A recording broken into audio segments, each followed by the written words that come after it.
Hey everyone, tonight we're stepping into a world where flickering flames make every corridor appear forgiving and every kind word arrives with an invisible scorecard. You're a Victorian girl and the grown-ups surrounding you are quietly constructing your destiny from countless small daily interactions. It's lace trimming your neckline, a palm pressed against your shoulder guiding you toward better posture, a voice reminding you to drop your gaze at precisely the proper moment. The atmosphere carries scents of starch and coal fumes and rose water, and you're discovering that goodness isn't simply an emotion, it's a staged act with regulations. And yes, here's your bright little truth bomb. You probably won't make it through this without being instructed to sit correctly at least 12 times before the morning meal. So before you settle in, take a second to like the video and subscribe, but only if you truly appreciate what I create here. Share your location and current time in the comments, because I adore picturing all of us drifting off in different parts of the globe. Now lower the lights, maybe switch on a fan for that gentle ambient sound, and let's glide into tonight's story together. You awaken to a household that seems to have perspectives. The wallpaper is intricate, the furnishings are substantial, and everything appears positioned. To whisper softly that you're part of a family with expectations. Even if your family possesses minimal wealth, there's still a version of expectations. In a labouring household, it might be scrubbed palms, a tidy apron, and the capacity to maintain your tone respectful when you're exhausted. In a more prosperous home, it might be the sleekness of your hair, the sharpness of your cuffs, and the manner you move, as though you've never once hurried for anything in your existence. Either way, you discover early that the world is observing, and the observation moulds you. Your initial training isn't declared as training, it comes as adjustments. Sit, stand, don't squirm, don't yell, don't sprint indoors. And if you must sprint outdoors, do it in a fashion that appears like you're absolutely not sprinting. You're instructed that modesty isn't only about garments, it's also about hunger, merriment, inquisitiveness, and even delight. Too much of anything and someone will determine you are forward. The term lands like a small strike forward, as though your character has tilted too far beyond its boundary. There's a mainstream reality humming beneath all of this. Victorian culture, particularly among the middle and upper tiers, leans heavily on the separate spheres concept. Men are connected with labour, governance and public existence, while women are anticipated to excel in the household and moral realm. You might not hear the expression spoken aloud at the morning table, but you sense it in what receives praise. A boy is celebrated for daring. You're praised for gentleness. A boy is permitted to be rough. You're instructed to be cautious, tender and agreeable. Your worth is presented as influence rather than authority, like you're meant to guide the vessel without ever grasping the helm. Convenient, correct? You also discover very rapidly that your body's part of the instruction. Hair must be orderly, skin must appear fresh, palms must be smooth, but not inactive. Posture is handled like fate. You rehearse walking with a volume balanced on your crown, which feels less like self-development and more like being enlisted into the world's stranger performance troupe. If the volume falls, someone exhales disappointment, as though the future of the realm has crumbled with it. And you, confused, recognize that elegance is not just a pleasant addition. Elegance is a social marker, a coded communication that declares you were raised properly. In some households, a mother directs the training. In others, a governess or older female relation does. The guidance can be tender, efficient or severe depending on the disposition of the adult and the pressure level of the household. Sometimes it's caring, like being prepared for a performance. Sometimes it feels like being smoothed down into a gentler form. Your chamber, your garments, your timetable, even the manner you converse all carry the same quiet objective to make you respectable. In that world, respectable is a precious term. It can unlock invitations, connections, and eventual possibilities. Without it, you're handled as dangerous, and nobody desires danger attached to their family reputation. Religion frequently sits in the middle of this, not always as lightning and dread, but as habit and anticipation. You commit prayers to memory, you're instructed to be humble, you're encouraged to be giving in ways that don't disrupt the social arrangement. Charity transforms into part of your presentation, a burnished token you can display to demonstrate you possess a kind heart. In many families, you're directed toward visiting the impoverished, contributing clothing and supporting parish activities. Sometimes this ignites authentic compassion. Sometimes it becomes another task, like cleaning, but with more hymn performance. The adults discuss marriage in a manner that never sounds like passion. It sounds like protection, steadiness, and a suitable pairing. Even the term pairing makes you feel like a sock being matched, not a human with a heartbeat. You hear the grown folks discuss families the manner they discuss assets. Who is respectable? Who has associations? Who has a mother with precise manners? Who has a father with wealth? And if you're in the middle tier, there's an extra pressure. You must appear refined, but not extravagant, because appearances require wealth, and wealth is always being calculated. Historians still debate whether Victorian girls absorb these expectations as authentic identity or whether many discover to perform them deliberately, changing masks depending on who was in the chamber. You can sense both influences at once. Part of you desires approval because approval means protection. Another part of you observes the performance. The manner praise is offered when you contract, soften and grin. There's also the peculiar, unusual layer of pseudoscience that drifts through the period like mist. You might hear adults reference phrenology, the fashionable notion that the contours of the skull disclose character qualities.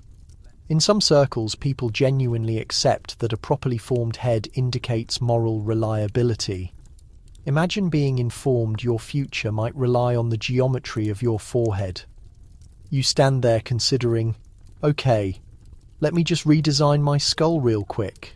And yet these concepts can affect how people discuss temperament, compatibility, and natural womanly qualities. It's not always recorded in your instruction volume, but it seeps into discussions, and discussions form what you dread. At a particular age, your clothing transforms, hemlines shift, fabrics become more mature. The transformation is subtle but undeniable. Like the world has determined, you are becoming visible in a different manner. Compliments become altered. People remark on how ladylike you appear, and you recognize that your body is now part of public conversation. Nobody inquires how that makes you sense. You're simply anticipated to accept it, as though being assessed is the natural condition of girlhood. And you begin to comprehend that your existence is being readied for a platform. Even if you never request to audition, family existence reinforces the script. At meals, you observe adults manage conversation. You discover when to speak and when silence is safer. You notice who disrupts and who gets disrupted. You discover that perspectives are permitted, but only if they arrive gently, dressed in courtesy and never threatening anyone's power. If you do express something too firmly, someone might chuckle and call you spirited, which sounds charming until you recognize it's also a warning label. And yet, within this preparation, there are tiny spaces of self. In private, you hum melodies you enjoy. You make expressions at your reflection. When nobody is observing, you read what you can obtain. If you're fortunate, a parent or instructor quietly supports your mind, even while directing your manners. If you're not fortunate, your inquisitiveness is handled like a dangerous flame that must be extinguished before it spreads. The day concludes with ritual. Wash, brush, pray. The household settles. You rest in bed with the faint sound of street movement, the clop of a distant horse, the quiet of a servant's footsteps, or the creak of a small chamber in a crowded neighbourhood.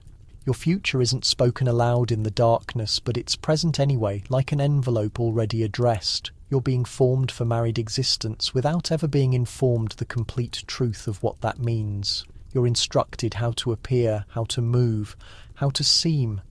and in the silence you absorb the most Victorian instruction of all.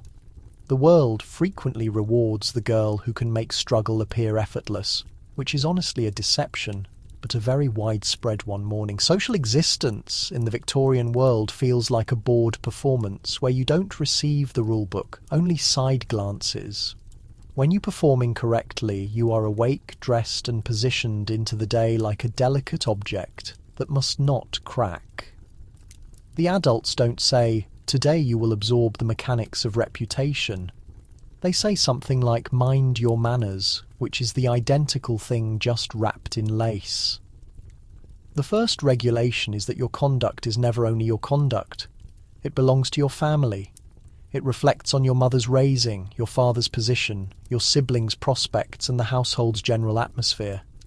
You discover this when someone says people will discuss. And the expression lands with eerie power, as though people is a single creature with many mouths. In Victorian society, rumour is not just amusement, it's social enforcement. It maintains you in line with the threat of collective assessment. If you desire a suitable pairing someday, the theory goes, you must be recognised as safe, steady and respectable. So you begin studying the craft of being introduced. An introduction sounds straightforward. Two people meet, identities are exchanged, everybody grins, but the particulars matter. Who introduces you, when and how informs the chamber your rank and acceptability. You don't stride up and introduce yourself to a gentleman.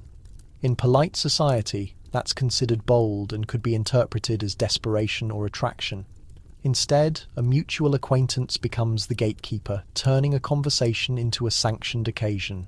Your identity is spoken and you're anticipated to respond with the correct mixture of warmth and restraint, like you're friendly but not enthusiastic, friendly but not too friendly. Victorian existence is basically a constant audition for the role of pleasant but not complicated. Calling cards are the next piece of the puzzle. If you're in the middle or upper tiers, you discover that a small rectangle of paper can carry enormous significance. A card is left at a household to signal a visit, an attempt at social connection, or a polite obligation. You begin noticing how adults handle them. They don't just receive a card, they interpret it. Was it left in person or delivered? Was there a corner turned down? Was it left on the correct day? In some circles, even tiny marks on the card can communicate subtle communications about whether someone called personally or merely sent a servant. It's like early messaging, except slower and with more assessment. You begin to comprehend the weekly rhythm of visiting days. Certain afternoons are for receiving callers. Your parlour is readied. A small table holds refreshments. The chamber appears calm, but it's staged calm. You're arranged into it dressed appropriately, instructed where to sit and how to rise. When the bell rings, you sense the shift in the atmosphere. A visitor enters and you're anticipated to converse with ease, as though you were born with effortless charm. In reality, you've rehearsed. You've discovered the safe topics, music, travel stories from relatives, charitable causes, local occasions. Nothing too political, nothing too personal, nothing that could disclose you possess an actual perspective with teeth.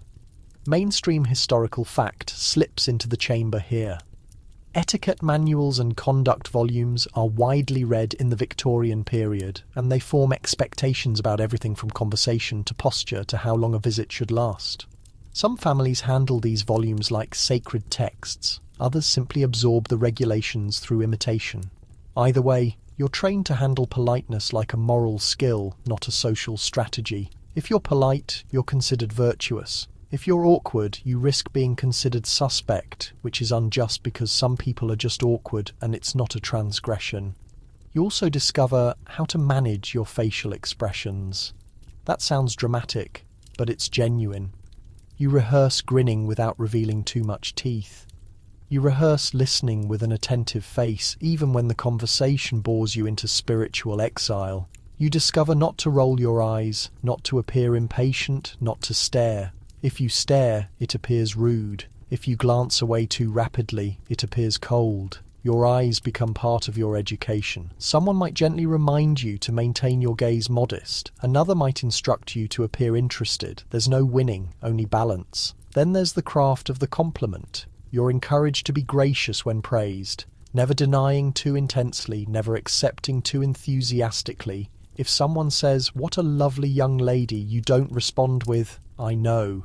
You also don't respond with, "No, I'm hideous and worthless." You aim for something like, "You're too kind," which is basically Victorian for "please don't make this weird." A peculiar tidbit, some etiquette advice in the period gets intensely specific about how to handle a handshake. In certain circles, a handshake isn't standard for young ladies in formal settings, and even when it occurs, the grip is anticipated to be light. Too firm can be interpreted as masculine. Too limp can be interpreted as insincere. You're basically trying to convey a perfectly calibrated moral character through your fingers. Yes, your fingers. Sleepy nightmare fuel. Your clothing and accessories also become part of the rule book. Gloves matter. They suggest cleanliness, refinement and position. Removing a glove at the incorrect time can appear sloppy. Maintaining it on at the incorrect time can appear distant. Fans, parasols and handkerchiefs aren't only practical, they become tools to occupy your palms so you don't fidget, and to signal that you've been trained. Even the manner you handle a teacup matters. You don't lift your little finger high like a cartoon aristocrat, but you do hold the cup with control. The objective is always the identical. Composure. Composure is the Victorian affection language. This training intensifies when you enter the season of social occasions, the dances, dinners and gatherings where eligible young people circulate under watchful eyes. You might not be officially presented in the grand society sense unless your family is very wealthy, but even modest communities possess their own version of this. Parish socials, evening parties, community gatherings. You're presented in subtle ways as someone worth noticing. Chaperonage becomes part of your world, but in a quiet, normalized manner. A mother, aunt, older sister or trusted older woman is there to supervise interactions, particularly with men. This is presented as protection, but it's also control. The notion is to prevent scandal, and scandal is a social wildfire. A whispered rumour can affect whether you receive invitations, whether a family is welcomed, whether a potential suitor is encouraged. The chaperone is the firewall between you and people we'll discuss. Historians still debate whether these regulations functioned mainly as protective boundaries in a world where women possessed limited legal power, or whether they were primarily a system to police female conduct and preserve patriarchal control. Both can be accurate at the identical time. Safety and restriction frequently wear the identical outfit, and Victorian culture is very skilled at insisting. You grin while it buttons you into position. You rehearse conversation in small ways too. Letter composition, for example, becomes a discipline. You discover that a letter isn't just content. It's tone, paper, quality, handwriting and timing. A sloppy letter can suggest sloppiness of character. A letter that's too intimate can suggest boldness. Even punctuation can be scrutinized. Imagine being assessed for using too many exclamation marks. Actually, never mind. That part is still occurring today. Some things never shift as evening approaches. You attend a gathering, or imagine one rehearsing in your mind the correct sequence of social moves. Approach, greet, sit, speak, listen, respond, withdraw. It's exhausting.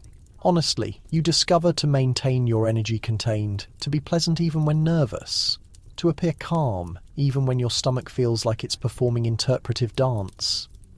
And still the adults call it natural charm, as though you were born knowing how to glide through a parlour. You conclude the day with a strange awareness. Your existence is being measured in small gestures. A visit that lasts too long suggests you're imposing. A visit too brief suggests you're dismissive. A laugh too loud suggests you're unrefined. A silence too long suggests you're dull. You're trained to exist in the narrow space between extremes, to be noticeable but not too noticeable, memorable but not dangerous. And yet you also discover a private strength inside the performance. You become observant, you interpret chambers rapidly, you notice motives, you sense alliances, you comprehend how power moves through polite language in a world that tries to maintain you small. You develop a sharp social intelligence, the kind that can protect you. And sometimes, if you're clever, the kind that can quietly steer outcomes in your direction, not with open rebellion, but with timing, tone, and the perfectly chosen sentence that sounds innocent while doing genuine work. Your education, in the Victorian sense, is rarely described as education for authority. It's described as cultivation. The term sounds gentle, like tending roses, but you soon notice it arrives with sharp little thorns. People discuss refining you, polishing you, improving you, as though you're a silver spoon that must not tarnish. The objective is not to make you unstoppable. The objective is to make you impressive in the correct manner, at the correct distance to the correct people. If your family possesses wealth, you might possess a governess at home. If not, you may attend a day school, a charity school, or you may be instructed by your mother, an older sibling, or whoever possesses time between maintaining the household running. The experience varies wildly by tier, which is the Victorian manner of declaring existence is unjust, but in a very organised fashion. A girl in a well-off home might spend mornings on languages and music. A labouring tier girl might spend mornings earning, helping, or discovering practical skills that maintain the family afloat. Still, even across tier lines, there's a shared notion that a girl's learning should fit her station. Knowledge is permitted, but it must not disrupt the anticipated form of her existence. Reading is usually encouraged, at least to a point. You're instructed to read the Bible, moral stories, and improving literature. You might read poetry, novels, and essays. Though adults sometimes worry that novels inflame imagination, the dread is that imagination leads to desire, and desire leads to choices, and choices lead to you determining you're a person with a will. Nobody desires that on the syllabus. So you're directed toward volumes that instruct virtue, patience, and self-control. Like your soul is being trained to the manner a gardener trains a vine. Composition is instructed with equal focus on neatness and correctness. Penmanship is handled like character made visible. A tidy palm suggests discipline. A messy palm suggests chaos. You rehearse curves and loops until your fingers ache, and you discover to maintain ink from blotting because ink stains are basically Victorian scandal in miniature. You compose letters, copy passages, and discover how to express yourself within acceptable limits. You can be thoughtful, but not argumentative. You can be witty, but not sharp. You can be passionate, but only about safe things like nature, faith, or the beauty of a well-behaved sunset. Arithmetic appears, but frequently not in the adventurous manner it appears for boys. Boys might be steered toward mathematics that supports business, engineering, or science. Your arithmetic, particularly in middle-tier schooling, leans toward household usefulness.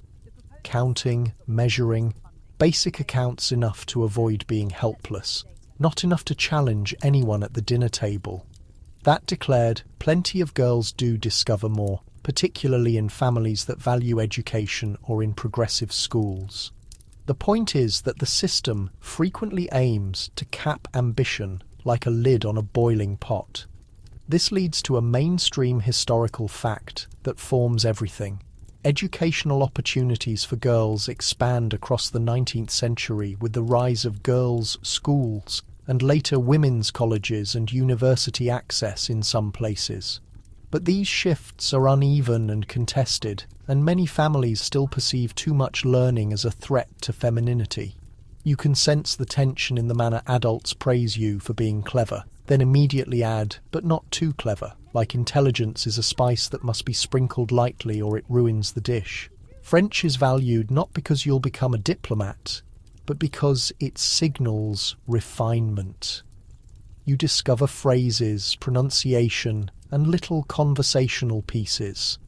Sometimes you actually appreciate it. Sometimes you stare at verbs and wonder why your future relies on knowing how to discuss a teacup in another language. Music is even more central. Piano instruction is common in households that can afford them. You rehearse scales and simple pieces, building toward the capacity to perform in the parlour when guests arrive. The piano becomes a social instrument, a manner to demonstrate that you possess discipline, taste, and smooth palms. It's also a convenient manner to maintain you occupied at home, which is, frankly, part of the point. Drawing, watercolour and needlework frequently appear under the banner of accomplishments. The term itself is revealing. These are skills that adorn you. They're not presented as tools for earning, building or forming public existence. They're presented as proof that you're well brought up. You discover to sketch a flower or paint a landscape which sounds lovely until you recognise it's sometimes handled like a decorative border around the genuine expectation that you'll become a competent wife and mother. You also receive moral instruction, which can be sincere, heavy, or both. You're instructed to be honest, kind, and pious, but also obedient, modest, and self-sacrificing. The ideal woman is painted as the angel in the household, a phrase that becomes culturally powerful. The angel is supposed to be soothing, pure, and devoted, like a living moral candle that never goes out. It's a flattering image that also traps you. Because angels aren't anticipated to possess needs. They're anticipated to glow quietly and never request anything. Here's a peculiar tidbit that drifts around the edges of formal schooling. Some Victorian educators and self-help writers claim that reading certain kinds of novels can cause nervous agitation in young women, almost like a medical condition. Imagine being informed that a romantic story might literally overstimulate your nerves and ruin your future. You sit there considering, okay, so the genuine danger isn't disease, it's plot. And yet this dread forms what girls are encouraged to read, particularly in stricter households. Volumes become both a window and a battleground. Historians still debate whether the accomplishments education was primarily a form of oppression designed to maintain girls ornamental, or whether it also gave many girls genuine social tools and private intellectual existences that they used to negotiate better outcomes. Both arguments possess weight. A piano skill can be a cage, but it can also be a key to social circles, connections, and even influence. A girl who reads widely can quietly develop a mind that refuses to stay small, even if she must hide it behind a polite conversation. If you're in a labouring tier family, your education might be interrupted by labour. You help with siblings, you assist in shops, you take in sewing, you labour in domestic service, you do factory labour. If the local economy pushes you that direction, schooling might be basic or it might be patchy, but learning still occurs. You discover endurance, you discover negotiation, you discover how to interpret people rapidly. Those aren't the accomplishments praised in drawing chambers, but they're skills that maintain you alive. And even then, there are social expectations about respectability.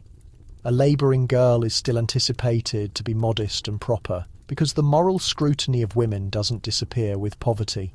If anything, it intensifies in more privileged settings. Education also includes conversation rehearsal. You might be instructed to read aloud clearly, to speak without slang, to avoid certain topics, to maintain your voice pleasant. The objective is to make you agreeable company that sounds harmless until you recognise it's also training you to manage the comfort of others. You become responsible for the emotional temperature of a chamber. If people are tense, you're anticipated to smooth it. If people are bored, you're anticipated to lighten it. It's like being appointed the household's unofficial mood manager, except you don't receive payment and you cannot resign. Science and governance are frequently handled as inappropriate or at least risky. Some girls are deeply curious, and some families indulge that inquisitiveness, letting daughters read about natural history and astronomy or chemistry. But many households warn against unfeminine interests. If you inquire too many questions, someone might say you're becoming eccentric. Again, it sounds charming. It's not meant to be a compliment. It's meant to nudge you back into line. Still, you find ways to discover. You overhear adult conversations. You read newspapers when you can. You borrow volumes. You observe how the world operates. Education isn't only what's instructed, it's what you take. In the quiet of an afternoon, you sit with a volume and sense your mind stretch, and you comprehend why some adults are nervous about it. A mind that stretches doesn't always fold neatly back into the form society prefers. By night, you put away the instruction volumes, the copy pages, the music sheets. The household grows still. You sense the weight of expectations, but you also sense the spark of your own thoughts flickering quietly. Victorian schooling may aim to make you shine, not rule, but a girl who discovers to interpret the world closely can become powerful in ways the curriculum never intended. And that, in its own soft, secret manner, is a kind of preparation too. Your palms become the classroom, not the dramatic classroom with desks and chalk and the thrill of someone else being called on. No, this is the quieter kind, where fabric and thread instruct you the sort of competence people only notice when it's missing. You sit near a window for the light because adequate light is half the battle, and also because adults adore arranging girls like decorative houseplants. On your lap is a basket that smells faintly of soap and wool. Inside are needles, pins, spools, thimbles, and scraps that appear like nothing, until you recognise nothing is the raw material of a respectable home. Needlework arrives early, almost as though the world assumes your fingers should be useful before your perspectives are. You begin with basic stitches, running stitch, backstitch, hemming. You discover to maintain the tension even, so the fabric doesn't pucker. Someone corrects you if the stitches are too large, because small stitches suggest patience and delicacy. Small stitches are praised as feminine. Large stitches are criticised as sloppy. It's amazing how rapidly you discover that even your thread length can become a moral issue. Mainstream historical fact exists in the ordinary. Sewing and mending are widely anticipated skills for Victorian women because clothing is expensive, laundry is labour-intensive, and textiles are a household investment. Ready-made clothing becomes more available across the century, but mending remains crucial, particularly outside the wealthiest circles. A household that maintains its linen and garments in proper repair signals order, thrift and competence, which means your stitches aren't just stitches. They're a tiny public statement. This home is managed properly. You begin with samplers. The term sounds sweet, but the sampler is basically your training certificate. You stitch alphabets, numbers, little borders, and sometimes religious verses or moral lines. The sampler instructs precision and also patience. It also instructs you to sit still for long stretches. The body. Discipline is part of the instruction. You're being trained to endure boredom gracefully, which is a skill Victorian society values almost as much as virtue. As you grow, the projects become more practical. You hem handkerchiefs, mend tiers, replace buttons, darn socks. Darning is oddly hypnotic. Once you grasp it, you weave fresh thread into worn fabric, building a neat grid that fills the whole. When done well, the repair is almost invisible. In Victorian logic, invisible labour is the optimal labour. If the household operates smoothly, it should appear like it operates itself, like magic. And if it appears like magic, the person doing the magic isn't supposed to perspire. There's an interesting social dynamic at work here. In plenty of homes, the state of linens and undergarments gets serious attention because it signals how well the household runs. Visitors might never glimpse the laundry pile, but neighbours absolutely notice whether a family looks clean, tidy, and pulled together. Even servants or the women who do washing can become part of the whisper network. When a household's clothing looks shabby or grimy, talk begins. not always justified talk, but fairness isn't exactly a Victorian strong suit. You're also taught the difference between plain sewing and decorative work. Plain sewing keeps people dressed. Decorative work keeps you admired. Decorative work means embroidery, lace crafting and ornamental stitching. You might add flowers to a handkerchief, initials to linens, or detailed patterns meant for showing off. This can be genuinely rewarding, the way rhythmic handwork can settle the mind. At the same time, it gets treated as evidence of cultivation, proof that you've got leisure, refinement and instruction in wealthier settings. As decorative work turns into a form of social capital, a beautifully stitched piece can be displayed, given as a gift and talked about like a polite method of saying, "Look." Our daughter has self-control, a strange little detail from that era's household culture. Some women collect fabric remnants and ribbon in what get called rag bags, creating a personal record of household memory. A fragment from a child's outfit, a ribbon off a hat, a frayed cuff from a cherished coat.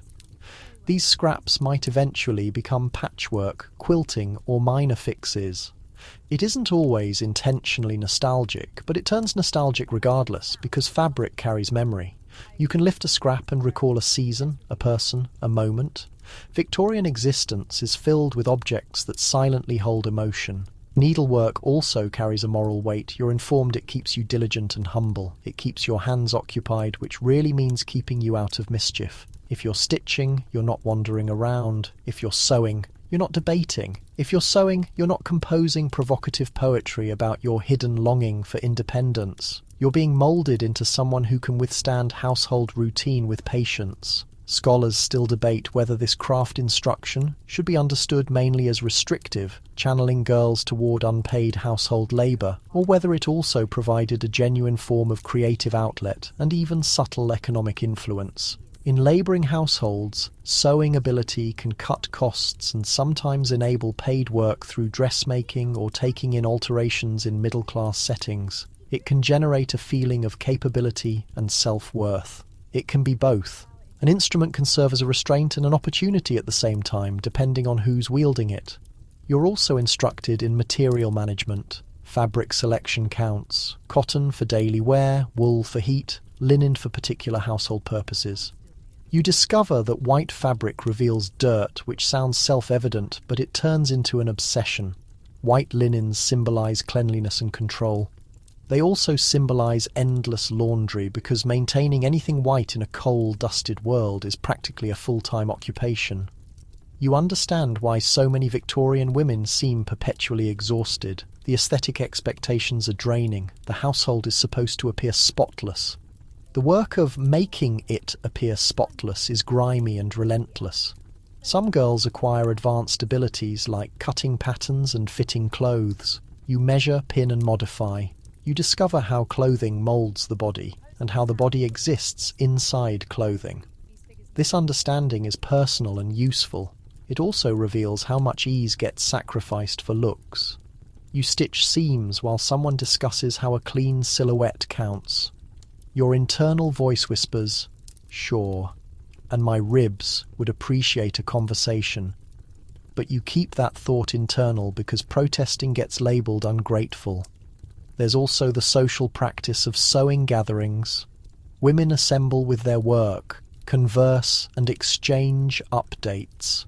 These meetings can be nurturing and pleasant, or they can be critical and harsh, depending on the participants. You discover that sewing can be collective, a setting where women swap information and assist each other. You also discover that it can be a venue where reputations get constructed. Someone can compliment your work and that compliment spreads. Someone can criticize your stitches and that criticism also spreads. It's remarkable how an uneven hem can transform into a character judgment in the rumour system. The hours drift by in the gentle sound of thread moving through fabric. You stick your finger. Sometimes a small blood spot appears and someone says, "Be careful." With the gravity of a clergyman, you blot it clean. No theatrics. Victorian society doesn't appreciate theatrics in young women unless it's the sort of theatrics displayed at the piano. By day's end, your hands feel more practiced. They understand how to create, how to repair, how to renew. That's groundwork for married existence. In the most concrete sense, a household is a mechanism that continually breaks down, and your needle is among the implements that prevent it from collapsing. And, in the quiet satisfaction of completing a tidy seam, you sense something substantial beneath the expectation's competence. Not the decorative shine of a drawing room display, but the reliable practical capacity to keep existence held together. Numbers arrive in your world like a severe aunt who doesn't smile, but somehow expects appreciation for the appearance. In Victorian married existence, money isn't simply money. It's respectability, continuation, ease and social standing all compressed into one. And you're instructed, in methods both clear and indirect, that a household must seem steady even when it's not. The gap between what's actual and what must appear actual becomes a core lesson. You're conditioned to handle reality without letting reality become visible. If your family has servants, you're supposed to grasp how to direct them without appearing domineering. This is its own peculiar ability. You observe adults issue instructions with a measured voice, as if the household operates on gentle recommendations rather than effort. You discover that commanding too firmly appears crude, but commanding too gently risks getting dismissed. So you rehearse a middle register, the one that communicates "I'm in control" while acting like you're not even considering it. Household records get introduced as a functional requirement in many middle-class settings. The household's mistress is supposed to monitor expenses, particularly food, coal, candles, laundry and servant wages if any exist. You might get shown a household ledger, rows of careful writing cataloguing costs, deliveries and payments. The book appears tedious until you grasp it's the framework of the residence. Without it, the household can slide into obligation. And obligation isn't merely troublesome. Obligation is embarrassing. Obligation is a rumour ready to start. Mainstream historical reality sits precisely here. Middle-class Victorian principles often stress household administration, economy and moral guardianship of finances, with the wife positioned as the household's cautious manager. Even when a husband generates the income, the daily operation of the residence often falls to women.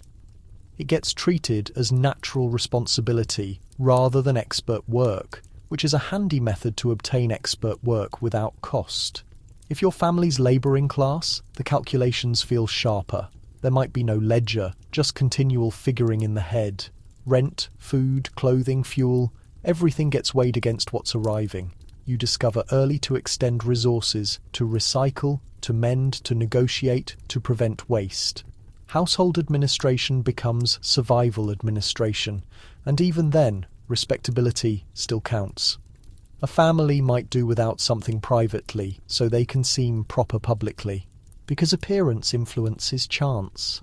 A tidy child might receive better treatment than a ragged one. A clean outfit might assist you in securing a position the world assesses rapidly. You discover to arrange meals around expense and timing meat costs plenty for many families, so you grasp the importance of broths, puddings, bread, and cheaper portions. Coal and firewood feel like treasure. Candles don't get burned thoughtlessly. The household discovers to exist within the range of a light rather than bathing rooms with it. It's warm, certainly, but also strategic. Then there's the social assumption that a well-managed residence should seem effortless. Visitors shouldn't detect the labour underneath. Meals should emerge smoothly, rooms should appear fresh, linens should be clean, and the mistress should seem poised. The challenging aspect is that the mistress may also be organising deliveries, monitoring records, directing cleaning, handling servants and arranging social duties. She's supposed to be the household's administrator while also functioning as its decoration. It's like being both the stage workers and the main performer, except if you appear tired, people behave as if you've committed a moral offence. You're instructed, therefore, to conceal work, to time it, to maintain it behind doors, to render it quiet. In some residences, you grasp the rhythm of the day, when to ventilate rooms, when to sweep so dust clears before visitors, when to ready tea, when to handle laundry so it doesn't clash with social visits. Even odours get controlled. Cooking aromas mustn't attach to the parlour. Cleaning mustn't resemble cleaning.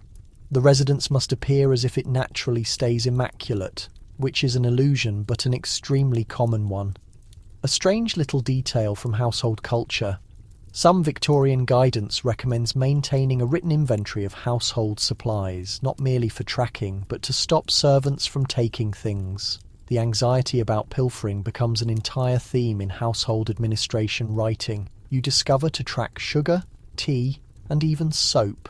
Picture existing in a reality where you're monitoring soap like it's valuable items. It's not that theft is widespread everywhere, but the nervousness around authority and class suspicion appears in these habits. Administration isn't only about finances, it's also about influence. You might be instructed how to question or evaluate servants, particularly if your family is comfortable. A cook's skill counts. A housemaid's dependability counts. References get examined, character gets reviewed, wages get discussed. You discover that the household is a minor workplace. The mistress is essentially a manager, yet she's not meant to discuss it like a manager. She's meant to discuss it like a gentle protector of a household family. Scholars still debate whether this presentation softened the severity of servant effort or simply masked exploitation behind a sentimental narrative of peaceful domestic existence. The reality changes by household, but the framework is present. If there are no servants, the effort doesn't disappear, it just falls on you. Women in modest residences handle everything, often with assistance from daughters. Cooking, washing, scrubbing, mending, shopping, carrying water, managing fires, tending children. The notion that domesticity is gentle becomes absurd when you examine the physical truth. Your arms discover strength, your back discovers pain, your hands discover coarseness. And yet respectability still requires that you present yourself as delicate. Financial lessons can arrive through small allowances. You might receive a fixed amount for personal items and get instructed to budget it. If you exceed it, you get corrected. If you conserve, you get praised for wisdom. Wisdom becomes a feminine quality. You discover to think in categories of necessities and desires, and the boundary between them is often monitored by adults. Desiring too much gets presented as vanity. Requiring too much gets presented as fragility. The perfect state is to require little, desire less, and appear satisfied again. This is groundwork for a married existence where women often possess restricted legal authority over finances and must negotiate household spending through husbands or family customs. You also absorb an emotional understanding about finances. Discussing it too plainly is viewed as tasteless in refined settings. You don't state, "We can't pay for that." You state, "It's not entirely appropriate," or maybe later. You discover substitutes. You discover to prevent directness. Money becomes a silent participant in every choice. The silence itself is cultural. Sometimes you witness the pressure when finances are limited. A postponed bill, a concerned exchange behind a door, a mother tallying coins late at night. You grasp that married existence can be a wager, not merely emotional, but financial. A husband's earnings can increase or decrease. Sickness can upset everything. A poor choice can resonate for years. Victorian society cherishes the image of stable households, but stability often depends on constant, deliberate administration. At the close of a day filled with tallying, arranging, and quiet direction, you feel the double expectation settling over you. Be capable, but don't appear driven about it. Operate the household, but don't assert authority. Maintain the mechanism functioning, but make it seem like it purrs by itself. It's an odd kind of conditioning because it instructs you in responsibility while preventing acknowledgement. And still you discover something genuine. You discover how structures function, you discover how to strategize, rank, and adjust. You discover that ease is constructed, not provided. Those understandings aren't impressive, but they're influential. The Victorian girl who can handle a household's mathematics is developing a form of guidance, even if society declines to name it that. You discover early that feeding individuals isn't simply feeding individuals. It's a display, a timetable, and a form of social illusion where you must generate ease without anyone observing the chaos, the heat, or the pressure that built it. In the Victorian residence, food transmits signals. A meal can quietly declare a family's status, thrift, refinement, and moral gravity. Hosting, particularly for families attempting to be respectable, gets treated like an ability that demonstrates you fit in. You might be young, but you're already being conditioned to take part in this performance, not by standing over the stove necessarily, but by grasping the arrangement, what gets served, when it gets served, how it gets served, and how you behave while it's occurring. If your household has servants, the kitchen can feel like a separate realm, warm and noisy and full of aromas that don't align with the peaceful parlour. You discover that respectable hosting relies on maintaining those realms separate. Visitors should encounter the refined side, clean tablecloth, shining silverware, a calm room, the clatter of pots, the steam, the perspiration, the reprimands. None of that is supposed to drift into refined company. This division is partly functional, but it's also emblematic. It maintains the fantasy that ease is innate and simple. Mainstream historical reality fits precisely here. Victorian dining customs become increasingly formalised, particularly among the middle and upper levels, with structured courses, particular table behaviours, and assumptions about hosting that are instructed and strengthened through guidance, literature, and social copying. Even in less structured settings, there are firm assumptions about cleanliness, arrangement, and appropriate conduct. At meals, you're instructed the fundamentals of table presentation, how plates get positioned, where forks and knives belong, which glass is for what, how to transfer items without extending across someone's form, like you're attempting to steal their essence. You discover not to slurp broth, not to talk with food in your mouth, not to gesture utensils like you're leading an ensemble. You discover that napkins belong in your lap, not secured into your collar like you're about to apply paint to a barrier.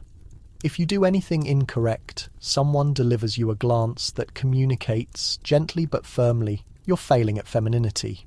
Hosting instruction includes rhythm. Tea is its own ceremony.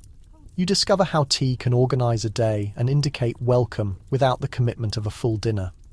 You observe adults pour with fluid gestures, present sugar and milk, and maintain conversation gentle. Tea is an acceptable social connector, a method to receive visitors without pledging to an extended meal. You discover how to arrange small cakes or bread and butter, how to render it appealing but not lavish. Lavishness can get criticised as wasteful. Under-providing can get criticised as cheap. Balance becomes your perpetual assignment. If your family is less prosperous, you still demonstrate hospitality, just in a different manner.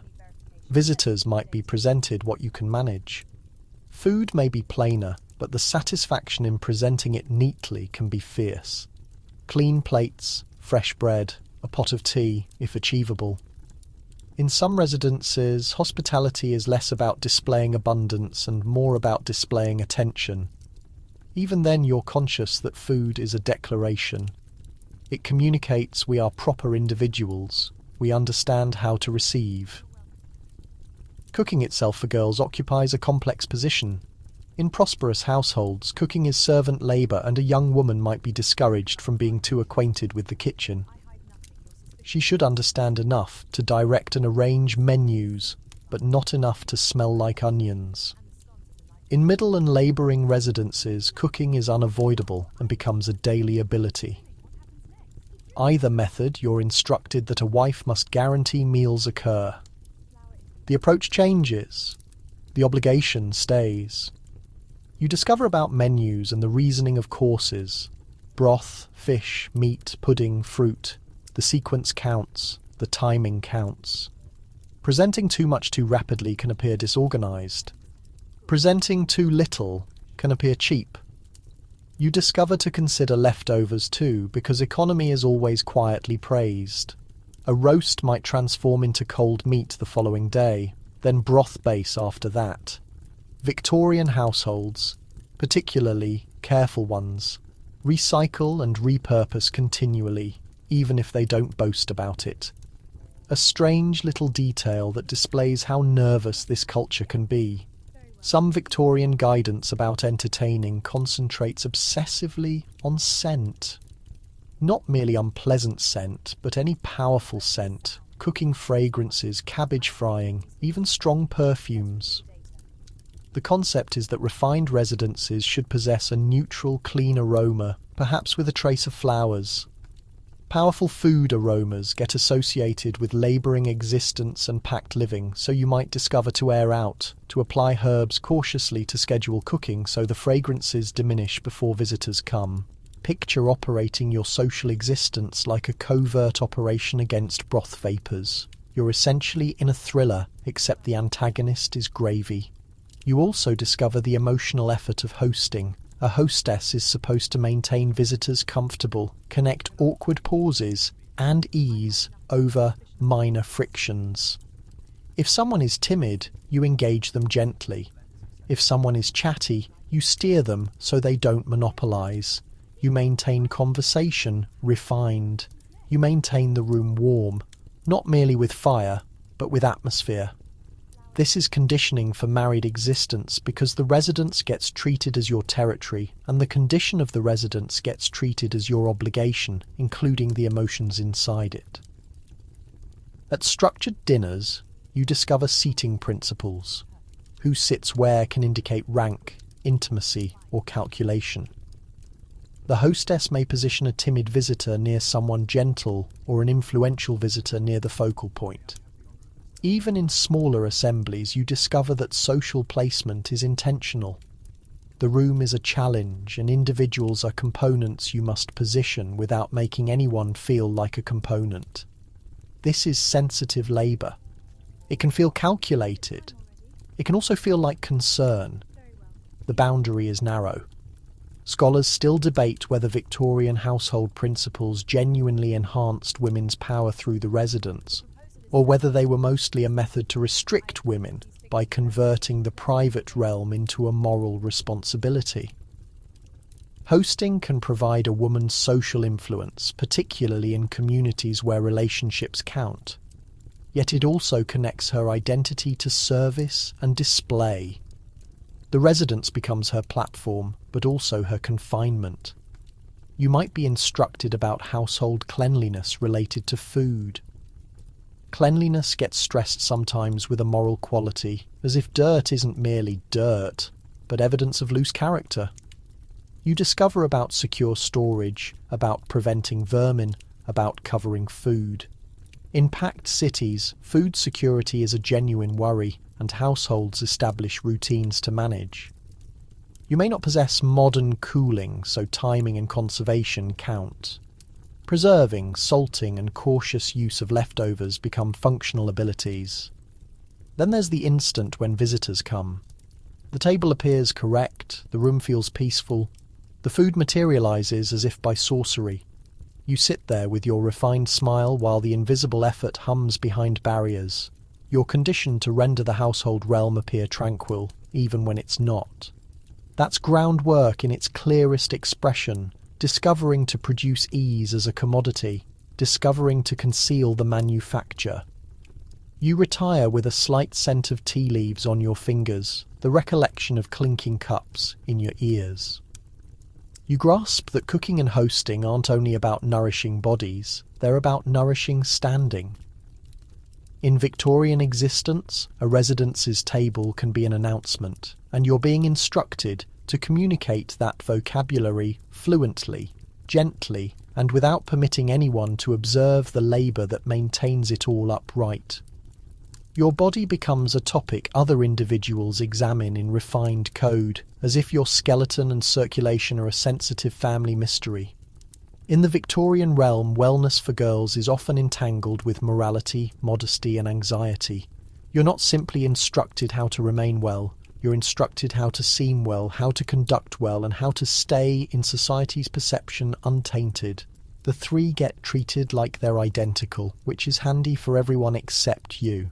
The vocabulary around your wellness is cautious. Adults discuss about fragility, nerves, and feminine difficulties, ambiguous expressions that drift through rooms like scent. If you pose direct inquiries, you might get told not to dwell on such subjects. Interest gets treated as unsuitable. Understanding gets treated as hazardous. This positions you in an odd situation. You're supposed to transport a body toward marriage, pregnancy, and motherhood, but you're discouraged from comprehending your body in plain language. Corsets arrive in the narrative here because they're both actual clothing and an emblem. Some girls begin wearing stays young, steadily advancing to more rigid corsets as they develop. The corset gets presented as support, bearing, and decency. It maintains you vertical, it molds your form, it indicates that you're dressed properly. But it also instructs you to accept discomfort in the interest of looks. You discover to breathe shallowly if required. You discover to sit deliberately. You discover that being composed sometimes means your ribcage is bargaining with your clothing. Mainstream historical reality corsetry is prevalent in the 19th century, though the extent of tight constriction differs and not every woman corsets severely still. The perfect silhouette is evident, and the pressure to conform is powerful, particularly in fashion-aware settings. The corset becomes part of a wider discipline of the female form. Wellness guidance you receive can be genuinely thoughtful, but it's often enclosed in social worries. You might get encouraged to pursue gentle activity, to stroll in fresh air to prevent overexertion.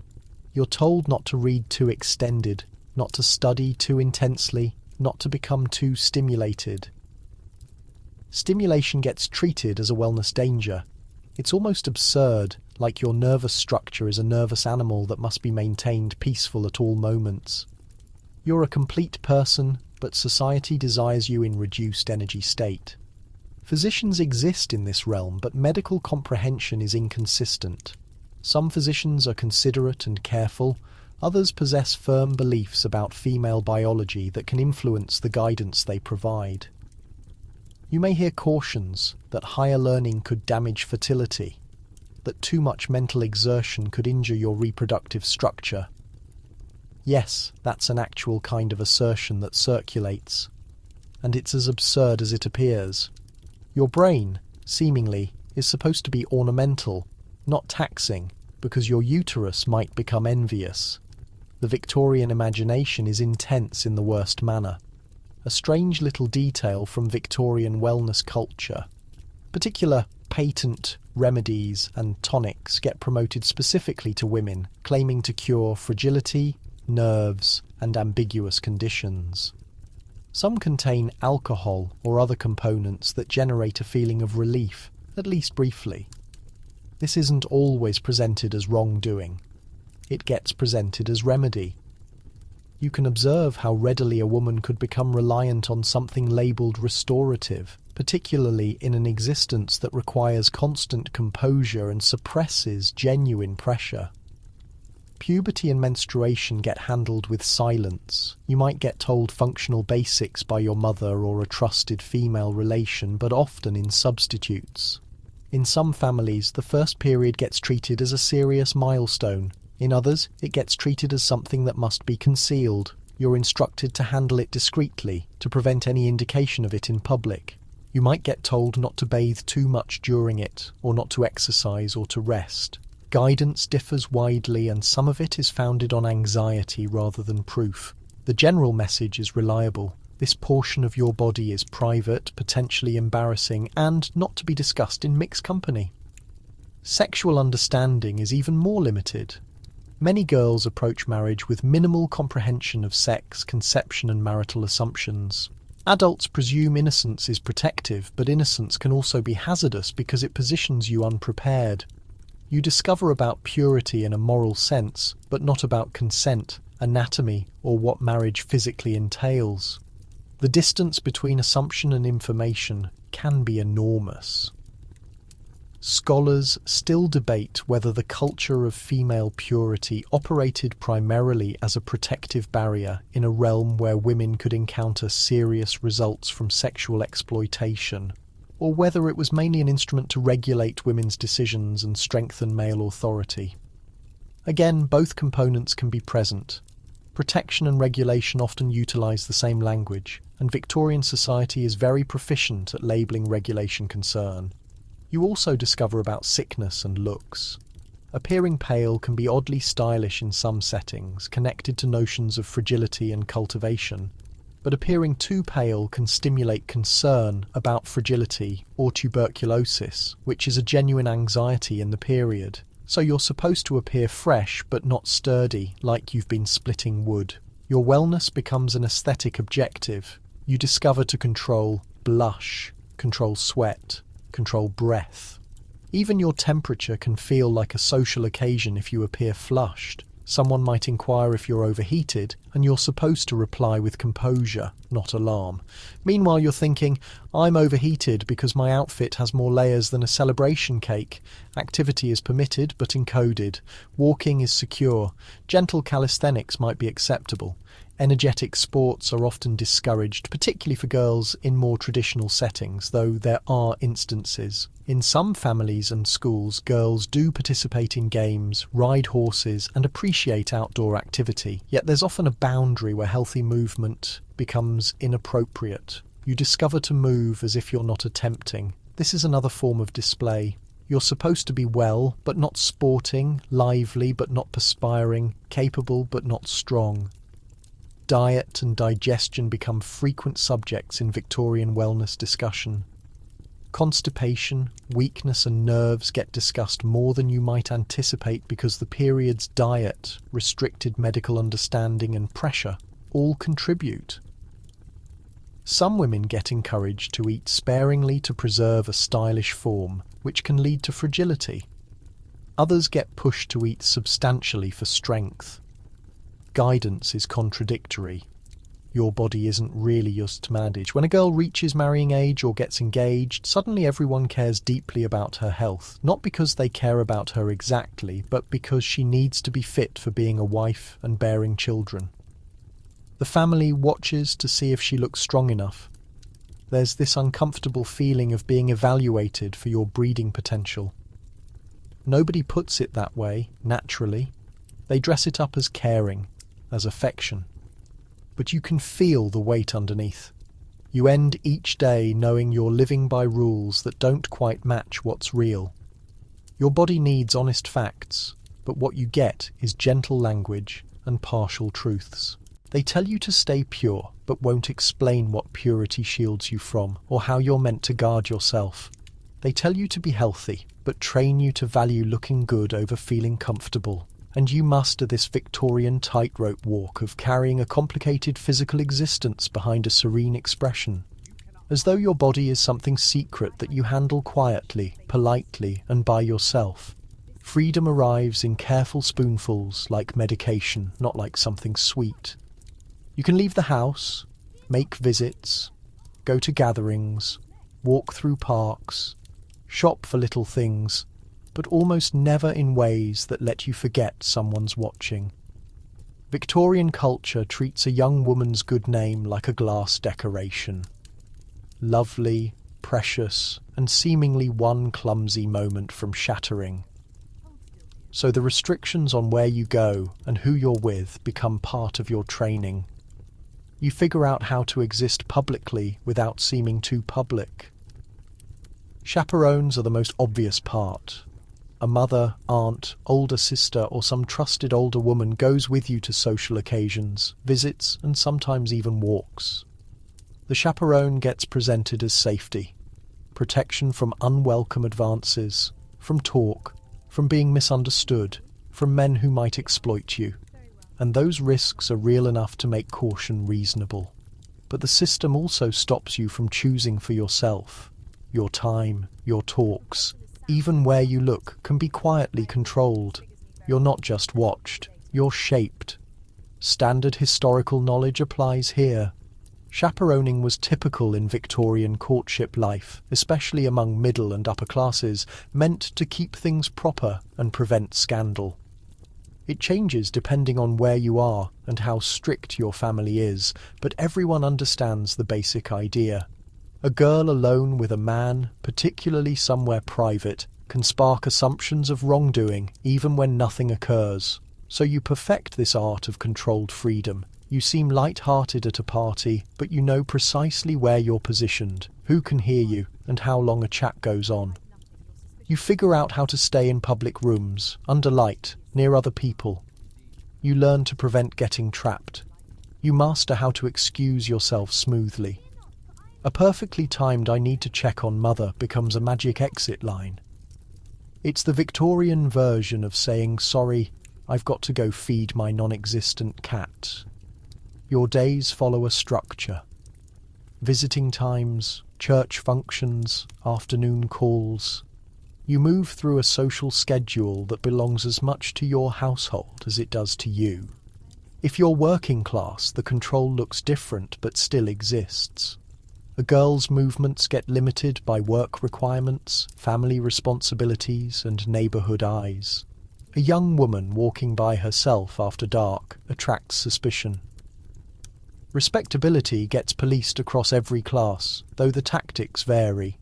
In wealthier circles, the policing happens through manners and who gets invited where. In poorer circles, it can happen through direct gossip, community opinion, and brutal judgments. You learn the map of what's proper. Some places are considered safe and decent. Church, a family friend's sitting room, a supervised garden, a well-travelled walkway at the proper hour. Other places carry danger: empty paths, dark streets, particular theatres, packed public houses. Even the identical spot can change meaning based on when you're there. A park stroll in the afternoon can be wholesome. The same park at twilight can be questionable. Victorian morality loves pretending it's about goodness, but it often functions like zoning regulations for conduct. Talking under supervision takes skill. You might be chatting with a young man while your chaperone sits close by, pretending not to hear. While hearing everything with the focus of a cat watching prey, you keep your voice easy. You skip anything too private. You let him show more of the clear interest. Because clear interest from your side can get called forward. You figure out how to respond with friendly restraint, which is basically code for be pleasant, but don't be a person with wants. A strange bit from social life. Some young women and their friends create subtle signals for managing interactions, like using a hand fan, fixing a glove, or changing position to show boredom, unease, or wanting to escape. People often romanticize this as secret fan language. In truth, the particulars vary and aren't universally standard. But the bigger truth is genuine. Girls invent ways to communicate inside tight limits. When your speech gets policed, your body turns into your communication method. These restrictions shape how you understand risk. Not just physical danger, but damage to reputation. A rumour can start from nothing, and once it's out there, it's tough to kill. If you're spotted talking too long with one man, people might think you're involved. If you're spotted talking too many, people might think you're a flirt. You're supposed to be friendly, but not suggestive. Present, but not welcoming. It's like being told to be a lighthouse that mustn't draw in ships. You also figure out about letters. Contact outside watched spaces becomes touchy. Writing to a man might be acceptable, especially formally, but it can also seem dangerously personal. Families might watch correspondence. Letters could get read, or at least checked. The point is to stop secret connections. But this also means privacy is rare. You grow cautious with language, cautious with tone, cautious with paper and wax. Even writing an address can feel like walking a tightrope. There's a deeper layer beneath all this legal and social weakness. Women in the Victorian period often lack solid legal protection regarding sexuality, harassment, and financial independence. Being careful isn't just about politeness, it's about surviving. Yet the culture's emphasis on women's conduct can also move blame away from men's behaviour. If something bad happens, people might question what you did to invite it. This isn't just wrong, it's a core part of how societies keep control. Historians continue debating whether chaperoning and strict propriety rules decreased harm by limiting chances for exploitation, or whether they mostly reinforced a double standard that penalised women for male attraction. The answer varies by situation, but the double standard is tough to miss. Men often get more freedom to move, talk, and try things. Socially, women are supposed to stay the protectors of virtue, as though virtue is their responsibility and temptation is everyone else's pastime. Inside the constraints, you figure out approaches. You learn to place yourself near groups instead of isolated. You learn to keep your back against a wall in crowded spaces so you can't get boxed in. You learn to move with female friends when you can. You learn to build relationships with allies, older women who'll speak for you. Reputation becomes a network, and you figure out how to maintain it.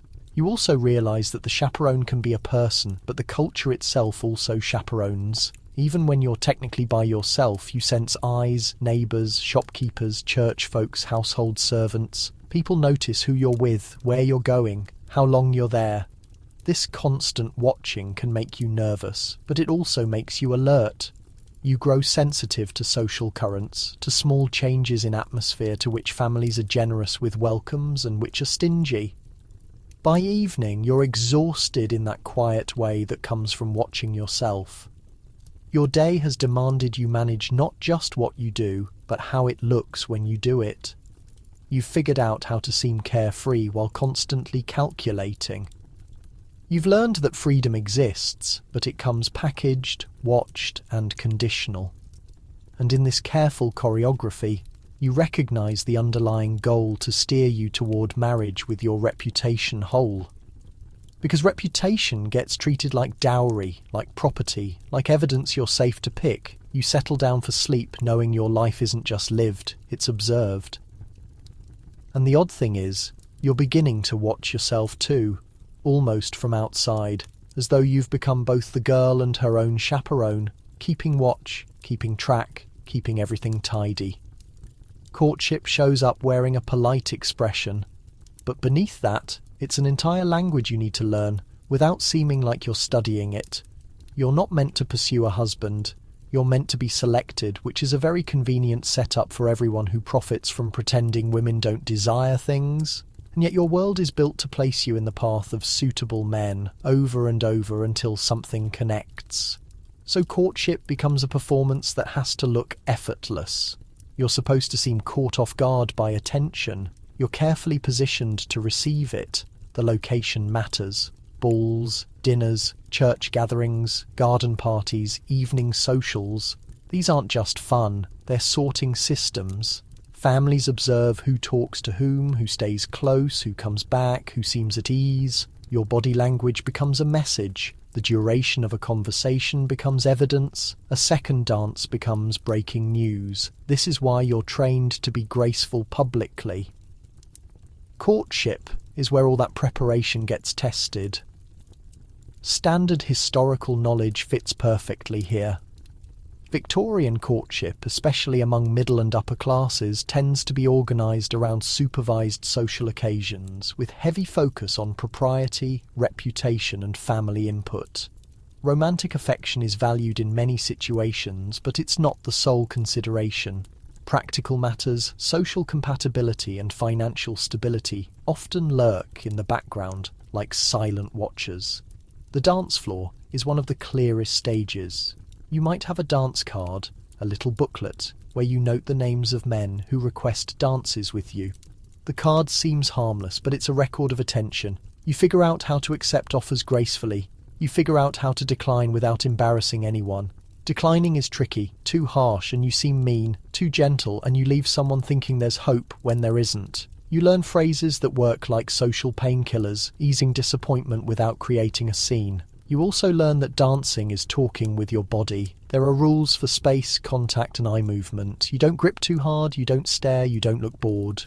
You maintain the rhythm, maintain the smile, maintain the lightness. If you're clumsy, you risk getting called awkward. If you're too good, you risk getting called showy. Yes, even skill can be suspect. Victorian society loves a woman who stands out as long as she doesn't look like she knows she's standing out.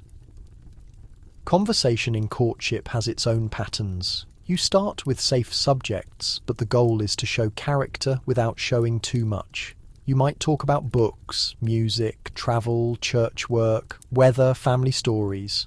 You listen carefully. Listening gets encouraged as a feminine quality, but it's also an investigating method. You notice how he talks about others, how he treats servants, whether he's kind or mean. In casual comments, you figure out how to read small clues, because big clues rarely get to show up openly. A strange bit from social conduct. Some people treat the trading of small tokens as significant, like a pressed flower, a ribbon or a book borrowed and given back. These gestures might be innocent, but they can also signal preference. The tricky part is that symbolism is only safe when it stays unclear. You can give a flower and later claim it meant nothing. Victorian courtship loves having it both ways. It's a culture that flirts while insisting it doesn't flirt. Because everything is so coded, things become sensitive to tiny details. A man visiting more often. A family asking him back repeatedly. A mother's smile lasting a beat too long. A father talking with him by the fireplace, serious and quiet. You can sense a direction forming even when nobody speaks it. Yet the household becomes part of the courtship machinery. People act like it's spontaneous, but the adults often steer it with gentle nudges, like moving chess pieces without admitting it's chess. You also learn the danger of being misread. A friendly talk can get interpreted as encouragement. A polite laugh can get treated as flirting. A rejection can get treated as cruelty. This makes many girls wary. You learn to keep your warmth general, spread around like butter on toast. Not focused on one person unless you're certain. But certainty is difficult. When your information is limited, you're not permitted private, honest talks. You're not encouraged to ask direct questions about finances, health patterns or expectations, and yet you're supposed to choose wisely. This is where family background becomes important. People inquire about his earnings, future prospects, reputation and ties. They might ask quietly about his behaviour, whether he drinks excessively, whether he gambles, whether he's dependable. These questions often get asked indirectly, through friends, employers, clergy, or social connections. You might hear bits and pieces, but not always the complete picture. Victorian society is skilled at concealing unpleasant truths until it's too late. Historians continue debating whether Victorian courtship was mainly a limiting system that denied young women choice, or whether it provided a structured setting that let girls assess suitors within safer boundaries than earlier or more chaotic dating patterns. Safety and restriction are woven together here. Supervision can prevent some harms, but it can also prevent genuine intimacy and clear consent. There's also the emotional aspect. You're trained to handle feelings as though feelings are a household accident. Don't show too much enthusiasm. Don't seem desperate. Don't seem devastated. Stay calm. Keep composed. If you care for someone, you must express it gently. If you're uncertain, you must still be courteous. If you dislike someone, you must refuse with grace. Your internal world becomes something you keep behind screens. This is training for a married life that often expects emotional stability from women, even when conditions are hard. Jealousy, rivalry, and comparing hover too. Other girls are also being observed, also gathering dance partners, also handling attention. You might notice how some girls get more invitations, more praise, more energy from the room. You're told not to envy, but you feel it anyway. You're human.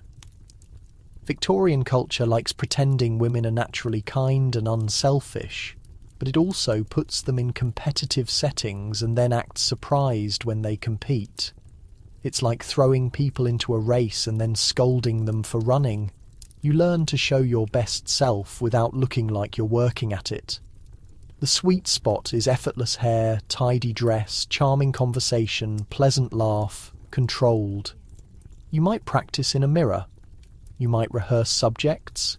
You might ask advice from an older woman. And then you must enter the room, acting like you simply woke up this charming. If you think that sounds draining, congratulations. Your nervous system is working normally. Small moments become loaded. A shared laugh, a look across a room, a dance that feels unusually smooth, a walk in a garden with others nearby, where you get 2 minutes of actual conversation before someone shows up again. You learn to value these fragments. They're the closest you get to privacy by the end of the day. Courtship has shown you something particular. Relationships aren't just between two people in this world. They're between households, reputations, and expectations. You're trained to handle attraction inside a narrow path, to show interest without inviting scandal, to be open without being available to everyone. It's a complicated dance, and you're supposed to perform it with a smile, as though your future isn't being negotiated in every polite interaction. Romance in the Victorian world has a shadow that follows it into every space, and the shadow's name is paperwork. You might be imagining affection, kindness, and a home that feels secure. But adults around you are also considering money, property, and legal arrangements. They might not say it directly in front of you, or they might frame it as being sensible, but the math is there. Marriage isn't just a relationship, it's a contract with results, and you're being prepared, often indirectly, to accept that reality without flinching. If your family has resources, the word dowry or portion shows up, even if mentioned softly. A portion is the money or property a bride contributes to a marriage. It can affect whether a match is considered worthwhile. It can also determine what kind of husband you're offered. The idea is that a woman's family helps secure her future by providing funds that support the new household. In practice, this can feel like you're being valued by price. People might say, "She has a good portion," the way someone might praise a horse for strong legs. You stand there thinking, "I have a heartbeat and thoughts." But sure, let's discuss my portion. Standard historical knowledge. In Victorian Britain, a married woman's legal and property rights are limited early in the period under rules that restrict her independent control.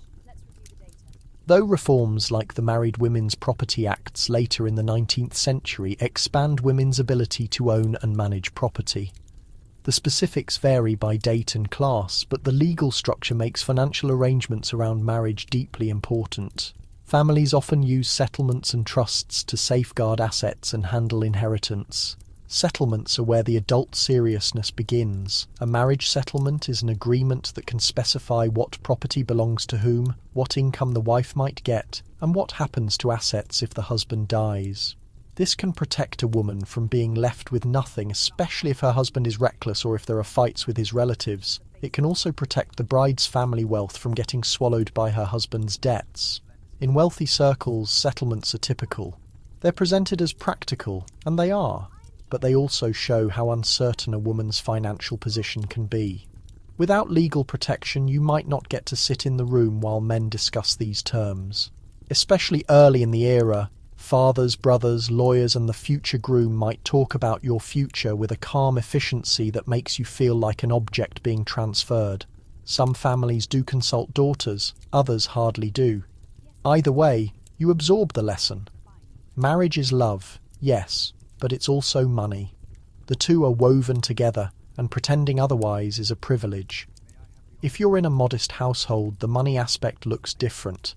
There might be no formal settlement, just practical questions. Can he support a family? Does he have steady employment? Is he dependable? Is he healthy? The stakes aren't smaller, they're sharper. A bad choice can mean hunger, cramped housing, or being pushed into work you don't want. Love is still possible, but survival sits in the same chair at the table. You also learn about inheritance rules which shape the entire landscape. Property often moves through male lines. In many families, especially those with land and titles, this means your brothers might inherit wealth or property that you won't. You're expected to secure your position through marriage instead. That's why a good match gets treated like a life raft. It's not just a romantic dream, it's often a practical necessity, a strange bit from the edges of social practice. Families sometimes investigate potential spouses through surprisingly casual channels, like asking servants, shopkeepers, or distant acquaintances about a man's habits and debts. In close communities, the local merchant might know who pays promptly. The tailor might know who postpones bills. The barkeep might know who drinks excessively. You can feel how the economy of talk and the economy of money intertwine. Victorian watching is not just moral, it's financial. The concept of pin money also shows up in some marriages, especially among the better off. Pin money is an allowance a husband provides a wife for personal costs, clothing, and small household needs. The name suggests something tiny and sweet, but it can represent a woman's only independent spending ability in daily life. If a husband is generous, it provides comfort. If he's controlling, it becomes a chain. You learn that even small amounts can become a battleground for independence. Then there's debt. Victorian society is worried about debt, and for good reason. Credit can be simple to get, and shame can be hard to survive. Families worry about a man who gambles, speculates, or lives beyond his income. They worry about hidden problems. A charming suitor with financial mess can destroy a household. So you're encouraged to value steadiness over flash. People praise good character, which often means he pays bills, shows up sober, and doesn't treat money like a toy. Historians continue debating whether the increasing focus on financial caution in marriage was a stabilizing force for families, or whether it reduced women's choices by prioritizing economic partnerships over affection.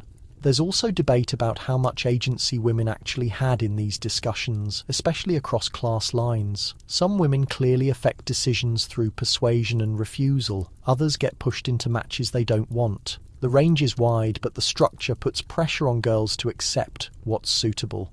You learn too that the legal system can trap you. Divorce is hard, expensive, and socially ruinous. In much of the Victorian era, separation can leave a woman vulnerable. Custody laws and social stigma often favour men. This makes the choice of husband feel permanent. Adults might not say it bluntly, but the culture's design makes it obvious. Choose carefully because leaving later might be impossible or devastating. It's preparation by fear dressed up as wisdom. In this setting, you start noticing the signs of economic standing in daily life. The state of a man's coat, the quality of his gloves, the reliability of his employment, the neighbourhood his family lives in. You become an amateur economist because you need to be. The details that seem shallow are actually survival hints in a world where women have fewer escape options. Even the wedding itself can reflect financial negotiation. The size of the ceremony, the guest list, the presents, the trousseau all carry messages.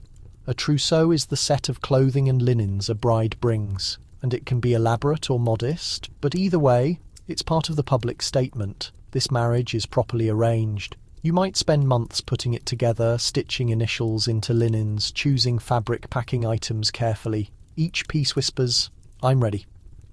And also my family's respectable. By night, your mind is full of balances, affection and security, choice and pressure, love and law. You start to understand that Victorian married life is shaped by structures bigger than feelings. The adults call it realism. Sometimes it is. Sometimes it's control. The money aspect of marriage isn't romantic, but it's deeply genuine, and you're being trained to step into it with clear eyes and steady hands and the ability to smile politely. While your future gets written into documents you might barely get to read, you start noticing that the lessons aimed at your hands and your manners now drift straight into your personality. Like society isn't satisfied with training what you do, it wants to train who you are. The word that hovers over everything is wife, not always spoken directly, but implied in every gentle correction and every compliment that sounds slightly like a performance review. You're praised for being agreeable, you're encouraged to be cheerful, you're warned against being difficult, and you slowly realise that the ideal wife is expected to be both comforting and invisible. like a warm lamp that lights the room but never asks anyone to notice the bulb. Obedience gets taught as a virtue, not harsh obedience like a soldier, more like gentle compliance that makes other people comfortable. You're encouraged to defer to elders, to men, to social expectations, to family plans. If you have a strong opinion, you learn to wrap it in polite language, to present it as a question, or to save it for private moments. If you insist, you risk getting labelled stubborn, which gets treated as a character flaw rather than a normal human trait. The culture praises submission so consistently that you can start mistaking it for goodness. Standard historical knowledge sits at the centre. Victorian gender ideals often frame wives as moral guardians of the home, responsible for shaping household virtue and keeping harmony, while husbands are cast as heads of household, with legal and social authority. This doesn't mean every marriage works the same way, but the ideal is loud and persistent. In that ideal, your job is to create a refuge, manage domestic life, and keep everyone's emotional temperature steady even when the world outside is harsh. Charm becomes part of the curriculum, not flirting charm, which would be suspect, but social charm that makes guests feel welcome and family members feel cared for. You practice talking pleasantly, even when you're tired. You practice listening without seeming bored. You practice smoothing tense moments with a light remark, the verbal equivalent of straightening a crooked picture frame. You learn to be warm but not intense, because intensity in a woman can get treated as dangerous. It's like you're encouraged to have a personality set to medium. Emotional steadiness gets praised almost obsessively. You're taught to be calm, patient, and forgiving. You're advised not to argue, not to nag, not to complain. Even sadness is supposed to be contained. If you cry, you should cry quietly. If you're angry, you should become disappointed instead. Because disappointment is apparently the respectable cousin of rage. You learn to absorb frustration and convert it into something softer, which is a skill and also a cost. This is where advice literature creeps in. The conduct books and manuals that tell you how to behave as a wife. They can read like an instruction manual for your soul, full of directions about how to speak, dress, host, manage servants, handle money, and treat your husband. The tone is often confident, like the author has solved womanhood and is now selling the solution in chapters. Some advice is practical, some is suffocating. A lot of it assumes your highest purpose is to support someone else's life, a fringe bit that shows how strange these manuals can get. Some writers claim that a wife can shape her husband's character through the atmosphere she creates, as though her mood is a kind of invisible seasoning that changes his moral flavour. If she's calm, he becomes calm. If she's cheerful, he becomes cheerful. If she's anxious, he becomes anxious. This places an enormous burden on you, like you're responsible not just for dinner but also for his entire emotional ecosystem. Congratulations, you're now married to a weather system. You're also trained in deference through small rituals. Let others speak first. Let him choose, let him lead, let him feel admired. You might hear that men need respect more than women need love, which is a dramatic claim that conveniently makes your feelings optional. You're encouraged to praise without seeming excessive, to correct without seeming critical, to disagree without seeming like disagreement. If this sounds like verbal gymnastics, that's because it is. Your tongue becomes an instrument. You're expected to tune constantly. 3 light jokes find their way into your day because your mind needs oxygen. First, you discover that be agreeable can be translated as please don't have a personality in public, and you briefly consider applying for a refund on your own existence. Second, you realise that some people expect you to keep the home peaceful, which is impressive since the home contains human beings, and human beings are basically arguments with legs. Third, you suspect that if you ever said, "I would like to be treated fairly," the room would respond the way people respond to a loud sneeze in church. There's also training around conflict, though it's framed as preventing conflict. You're told to pick your battles, but the implication is that most battles shouldn't be picked. You're encouraged to soothe, to redirect, to yield. In some homes, you're taught subtle influence tactics. How to suggest an idea so it feels like someone else's idea. It gets presented as feminine wisdom, but it's also a response to limited direct power. When you're discouraged from saying no openly, you learn the art of steering. Social reputation remains central. As a wife, you're expected to represent your household. You host, you attend church, you participate in charity. You're visible, but in a controlled way. Your conduct reflects on your husband's standing. A wife who's perceived as improper can damage a man's reputation, which is yet another way. Your conduct becomes someone else's asset. You learn to be careful because the consequences are genuine. And then there's the private side. Nobody teaches cleanly. Marriage is expected to include intimacy, children, and sacrifice. Yet the instruction you get is often heavy on virtue and light on specifics.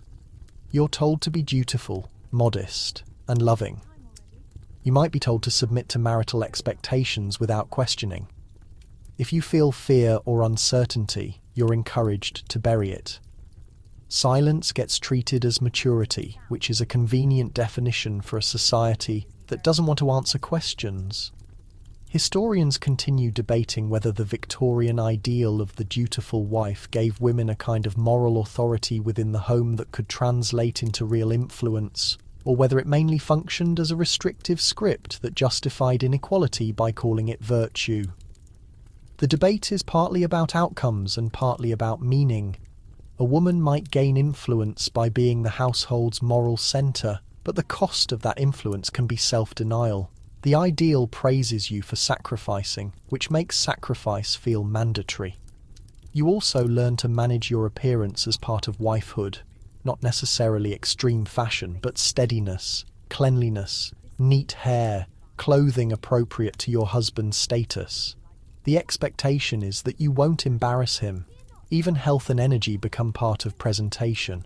You're not supposed to look worn down by work, even if you're doing a lot of work. The phrase "a good wife" starts to feel less like a compliment and more like a container. By the end of the day, you can feel the training settling into your habits. You speak softly when you want to speak loudly. You smile when you want to be honest. You practice patience as though it's a muscle, stretching it until it aches. There's a strange pride in competence, but also a quiet grief in the way competence gets demanded without acknowledgement. You're being prepared to build a life around someone else's needs while making it look like that life is your natural joy. You settle down for sleep with the awareness that wifehood, as imagined by this culture, isn't a single role. It's a bundle of expectations.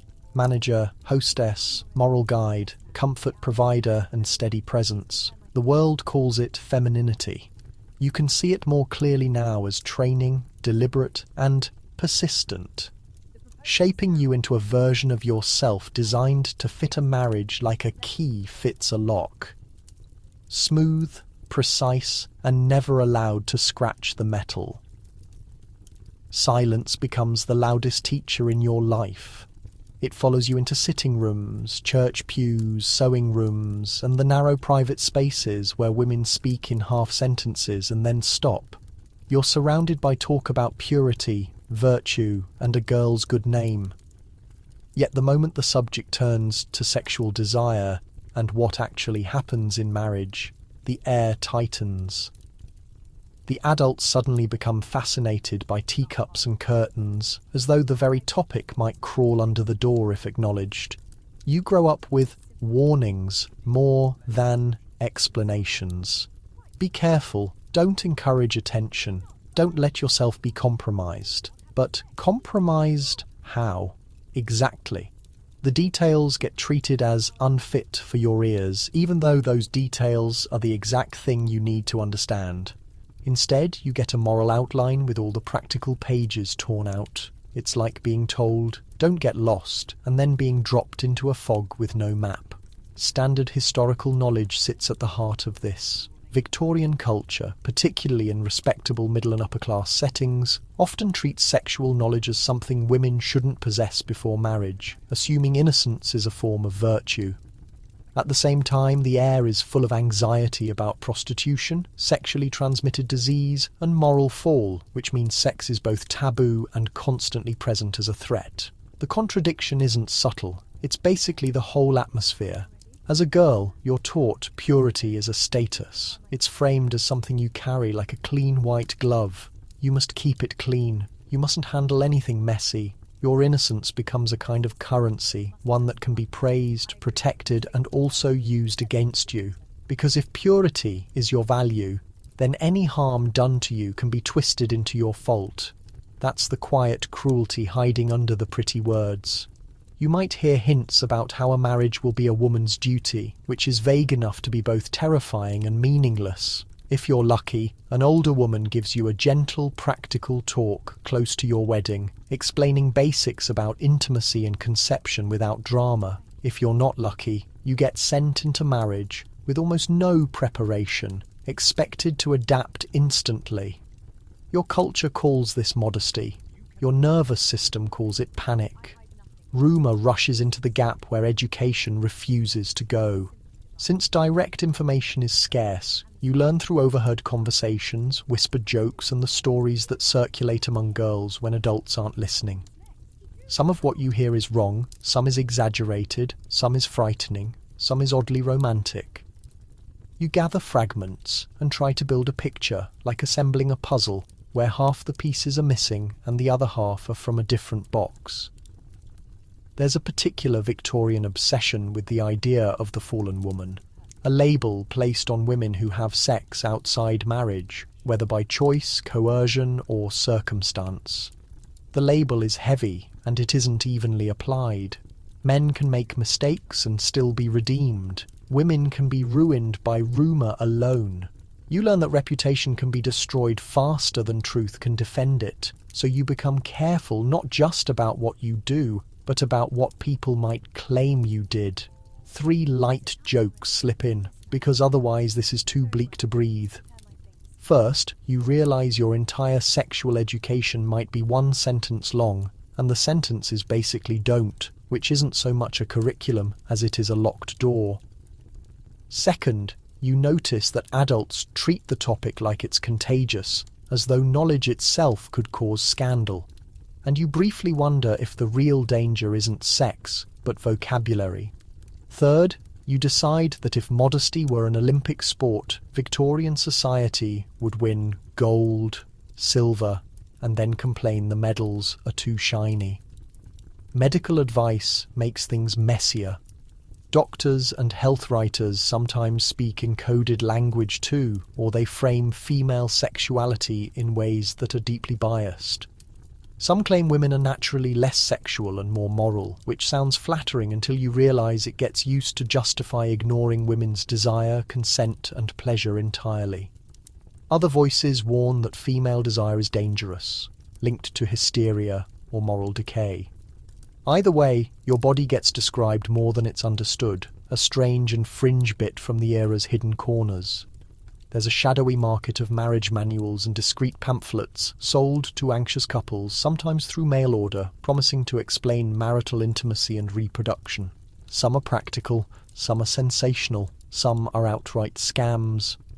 The very existence of these guides shows the hunger for information, because when a culture refuses to teach openly, people will pay for whispers printed on cheap paper. You also learn that women are expected to be the gatekeepers of sex. Men are often portrayed as naturally driven and women as naturally resistant. This narrative gives women responsibility without power. If you say yes, you're blamed for being forward. If you say no, you get praised for virtue. But you might still face pressure inside marriage, where refusal isn't always respected. Victorian ideals can make a wife's compliance seem like a duty rather than a choice. The result is a moral script that leaves little room for mutual understanding. Consent isn't taught as a clear concept in the way modern listeners might expect, especially not in the language of rights and independence. Instead, you're taught about obedience, duty, and propriety. You're taught to avoid situations where you might be pressured rather than being taught how to assert boundaries. If pressure arrives, the burden gets placed on prevention and prevention gets placed on you. Rumour becomes its own education about the consequences. You hear about girls who went too far, though nobody defines far. You hear about broken engagements. You hear about secret pregnancies. You hear about quick marriages that make people raise eyebrows. You hear about women who disappear to visit an aunt in the countryside and the adults pretend not to notice the timing. Your community stories become warning signs. They teach you what gets punished, what gets forgiven, and what never gets spoken aloud. You also learn the double life of society. In respectable sitting rooms, everyone praises purity. In the city streets, prostitution exists openly enough that moral reformers write about it and lawmakers argue about it. Men might get forgiven for visiting prostitutes, while women get condemned for nearly anything. The contradiction isn't just hypocritical, it's structural. It shapes how women get treated and how men excuse themselves. Historians continue debating whether Victorian sexual silence was mainly a product of religious and moral ideology, or whether it also served practical social functions, such as keeping inheritance certainty by tightly controlling women's sexuality. They also debate how widespread the silence truly was, since working-class communities, medical contexts, and private female networks could be more frank than polite middle-class ideology suggests. The truth is uneven, and that unevenness is part of why rumour thrives. If you're approaching marriage, the silence can turn into a specific kind of dread. People congratulate you. They speak of happiness. They smile. Meanwhile, you lie awake, wondering what will be expected of you physically, emotionally, and immediately. You might feel curious and excited. You might feel afraid. You might feel nothing at all, because your mind has been trained to keep desire behind a locked door. Whatever you feel, you're expected to appear calm, grateful, and ready. Some women find comfort in the private guidance of mothers, sisters, or trusted friends. You receive nothing but hollow comfort, the type that whispers everything will work out, which ranks among the most useless phrases ever conceived. When details are kept from you, your mind constructs scenarios, and your mind doesn't always paint gentle pictures. You discover how swiftly gossip transforms into ammunition. Inside matrimony, a woman's actions face constant scrutiny. Excessive warmth gets branded as unseemly. Excessive autonomy gets branded as questionable. A spouse's envy finds reinforcement in a society already conditioned to mistrust women. The very community that demanded your virtue can weaponize the concept of vice to dominate you, even when absolutely nothing occurred. Still, amid everything, you detect a quiet strength. Women share whatever they can manage. They shield one another discreetly. They exchange useful knowledge, cautions, and emotional backing through hushed conversations. The formal culture demands silence, yet the hidden realm of women consistently discovers methods to communicate in subdued tones, in protected spaces, in instances when confidence runs deep enough to contain reality. Come nightfall, you're abandoned with an unusual education constructed from absences. You understand what requires avoidance. You understand what requires appearance. You understand what the group will condemn. Yet you also grasp instinctively that information would prove gentler than anxiety. You're being groomed for conjugal existence in a manner that values standing above preparation. And you sense the price of that decision not as breaking news, but as a subtle pressure in your ribs, the feeling of moving toward a doorway with dimmed lights. Conception enters your reality the way mist enters an avenue, softly, initially. Then abruptly everything shifts, and everyone behaves as though you're meant to understand how to navigate through it without colliding with obstacles.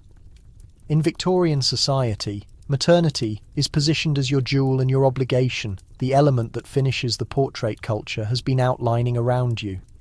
The nursery transforms into a representation, not merely a chamber. It stands as evidence of household achievement, evidence of ethical intention, evidence that the family line continues. Even before you become a mother, you're conditioned to think maternally.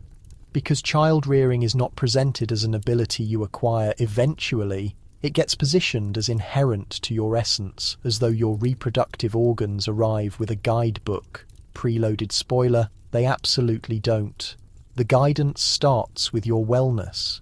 People discuss tranquility, composure and preventing disturbances. The concept of anxiety resurfaces. Now, bearing a maternal identity, you're urged to maintain your feelings balanced because your feelings are thought to shape the infant. Should you experience fright, they claim it could leave a mark on the baby. Should you desire something and remain denied, they claim it could impact the baby. This creates the sensation of operating a miniature performance inside your frame. And the spectators are incredibly critical. Mainstream historical reality, infant death rates run high throughout much of the 1800s, and families frequently encounter the tragedy of losing children. This circumstance influences how conception and initial childcare get approached with a blend of profound devotion, sensible wariness and dread. People might avoid speaking candidly about the dread, yet it exists within the customs, the guidance, and the intensity to execute everything correctly. You discover that correctly encompasses an entire universe of nursery protocols. Sanitation transforms into an almost holy fixation. Pure air receives acclaim. Daylight receives acclaim. Circulation receives acclaim. You're instructed against keeping an infant in stagnant chambers, though you're simultaneously instructed against subjecting them to cold. So you create a choreography with openings and coverings, unsealing and sealing, modifying, monitoring, worrying. It resembles functioning as a human climate controller, except you're simultaneously meant to appear peaceful while managing it. The nursery chamber in households with resources can constitute a distinct territory. Occasionally, with a nursery attendant or caretaker, you discover how a household can distribute tasks. The nursery personnel handles routine infant supervision, while the mother oversees interactions and embodies ethical guidance. In households with fewer means, no personnel exists.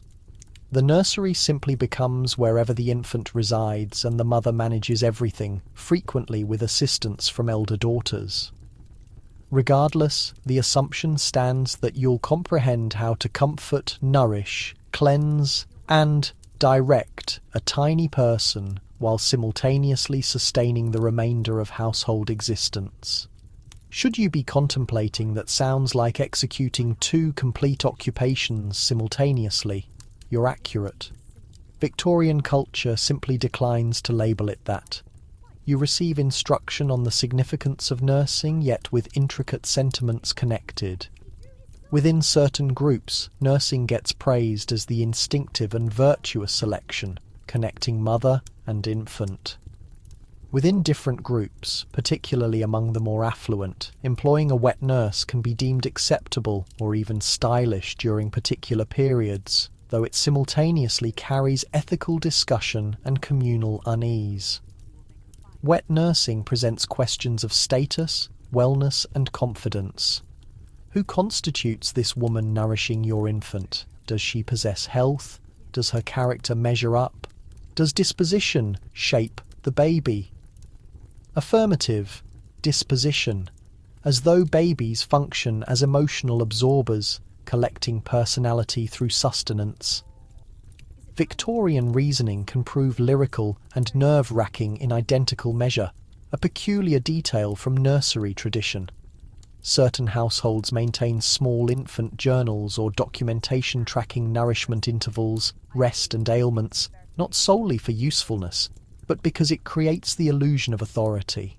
Within a realm brimming with unpredictability, you find yourself recording specifics as though meticulous documentation might shield your infant. Through pure structure, you're essentially attempting to chart your path through biology, which proves understandable yet simultaneously somewhat melancholy. Regarding childbirth, the encounter differs enormously by status and geography. Numerous births receive attendance by midwives, particularly earlier within the century, and in labouring communities, physicians grow more engaged across time, especially in metropolitan and wealthier contexts. Though this transition faces opposition, birth can occur at residence, encircled by women with useful understanding, transmitted through practice. Or it can involve medical power that seems remote and masculine. Regardless, there exists much you cannot direct. You might receive instruction to demonstrate courage, to demonstrate composure, to have faith in the mechanism which constitutes a beautiful sentiment until you comprehend the mechanism disregards your sentiments.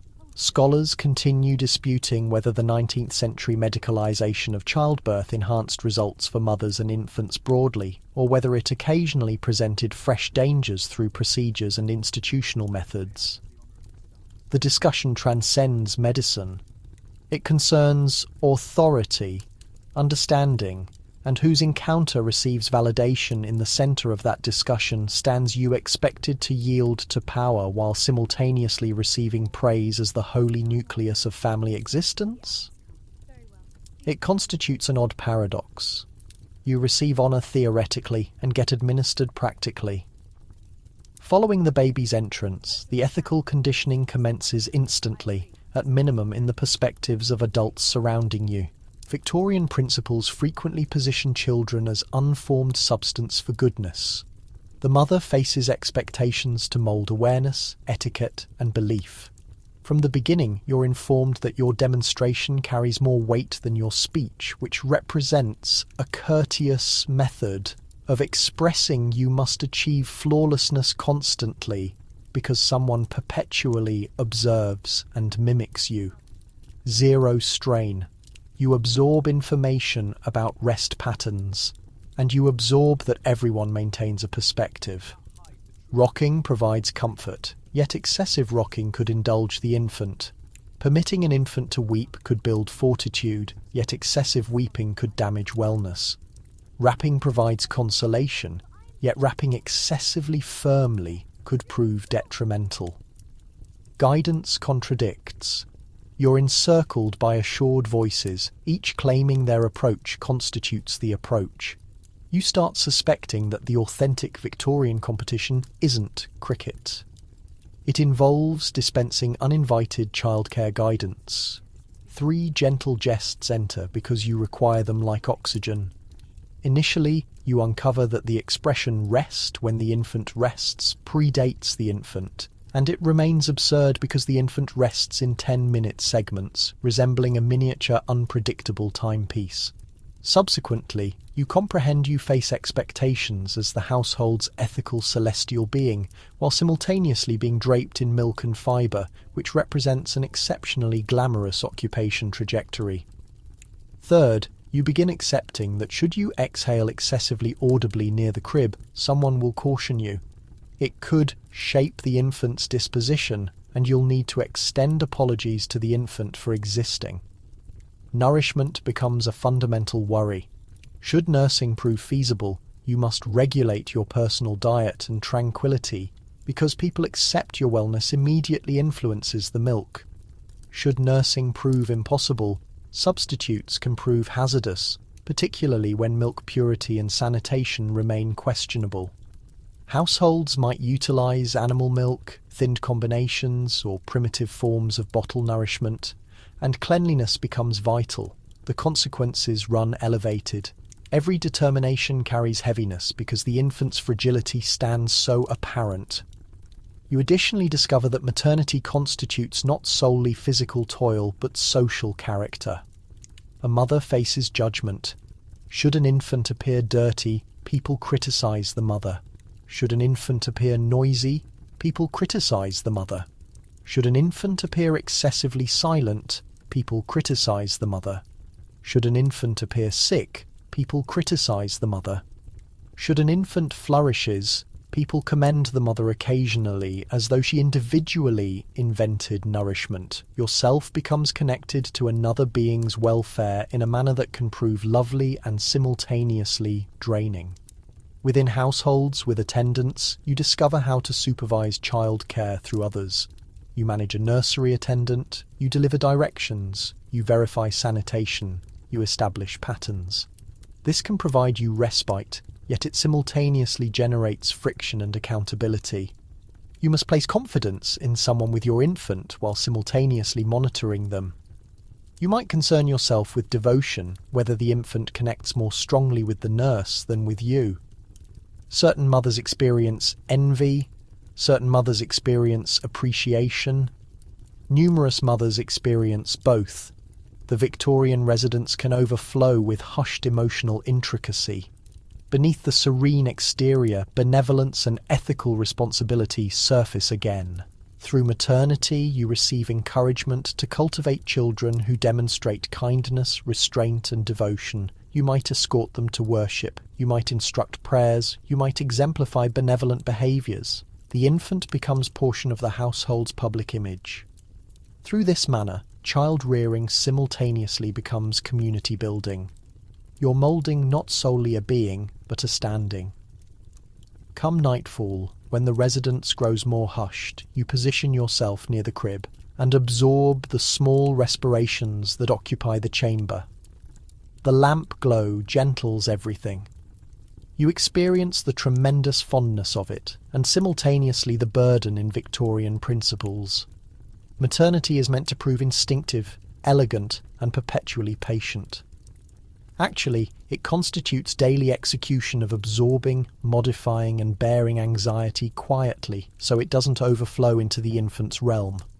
You're groomed for conjugal existence by being groomed to cultivate, to structure, to withstand, and to care in useful manners that produce no documentation. You commence detecting the fractures in the blueprint, not as theatrical revolts with horns, but as microscopic selections that accumulate, like a girl quietly repositioning furnishings in a chamber that was positioned for her. The formal directive persists there.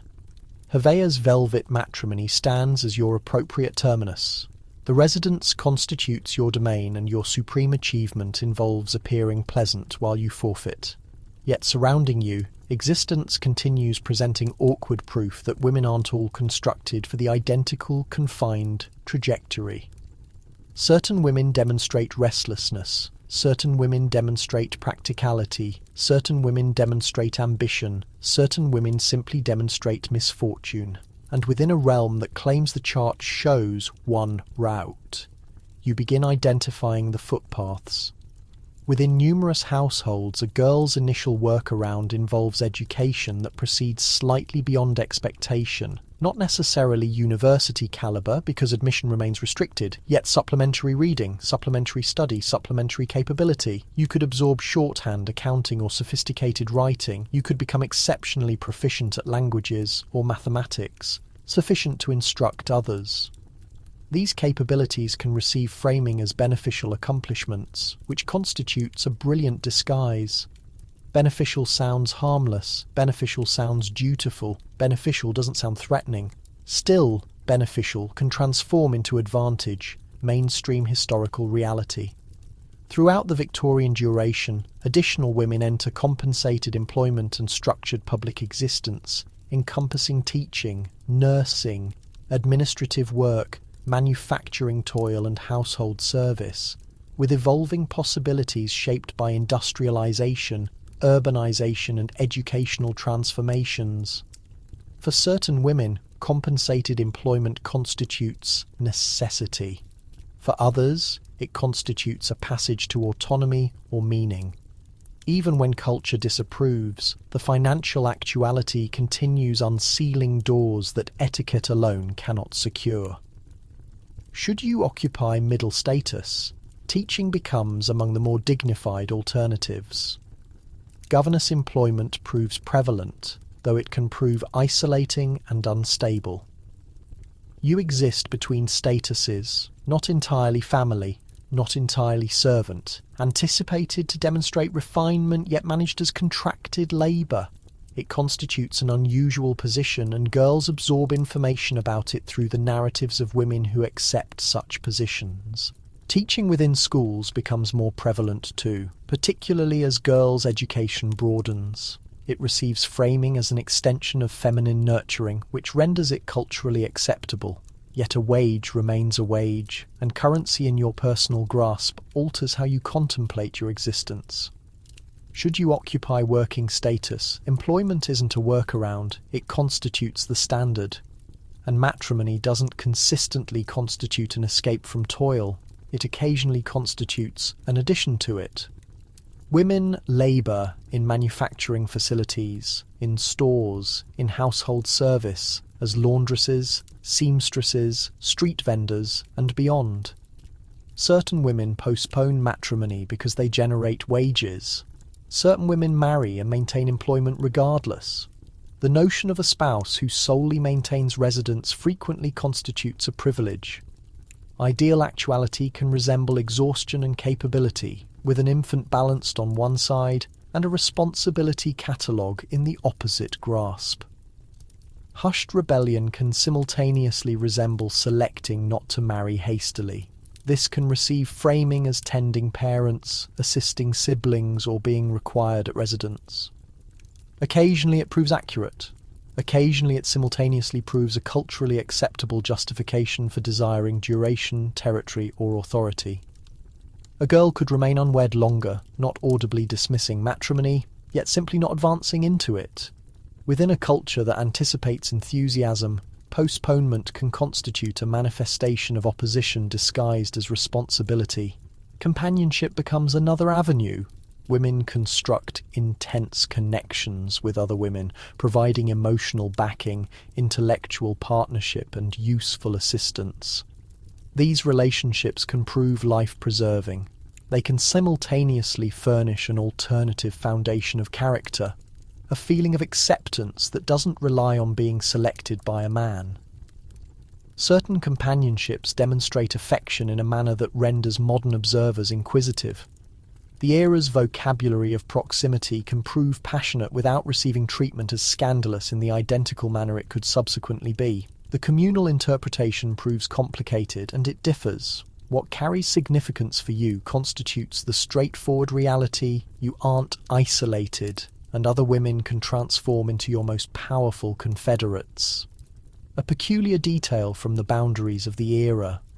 Women exist who participate in or champion spiritualist gatherings, attending seances, and professing communication with the deceased.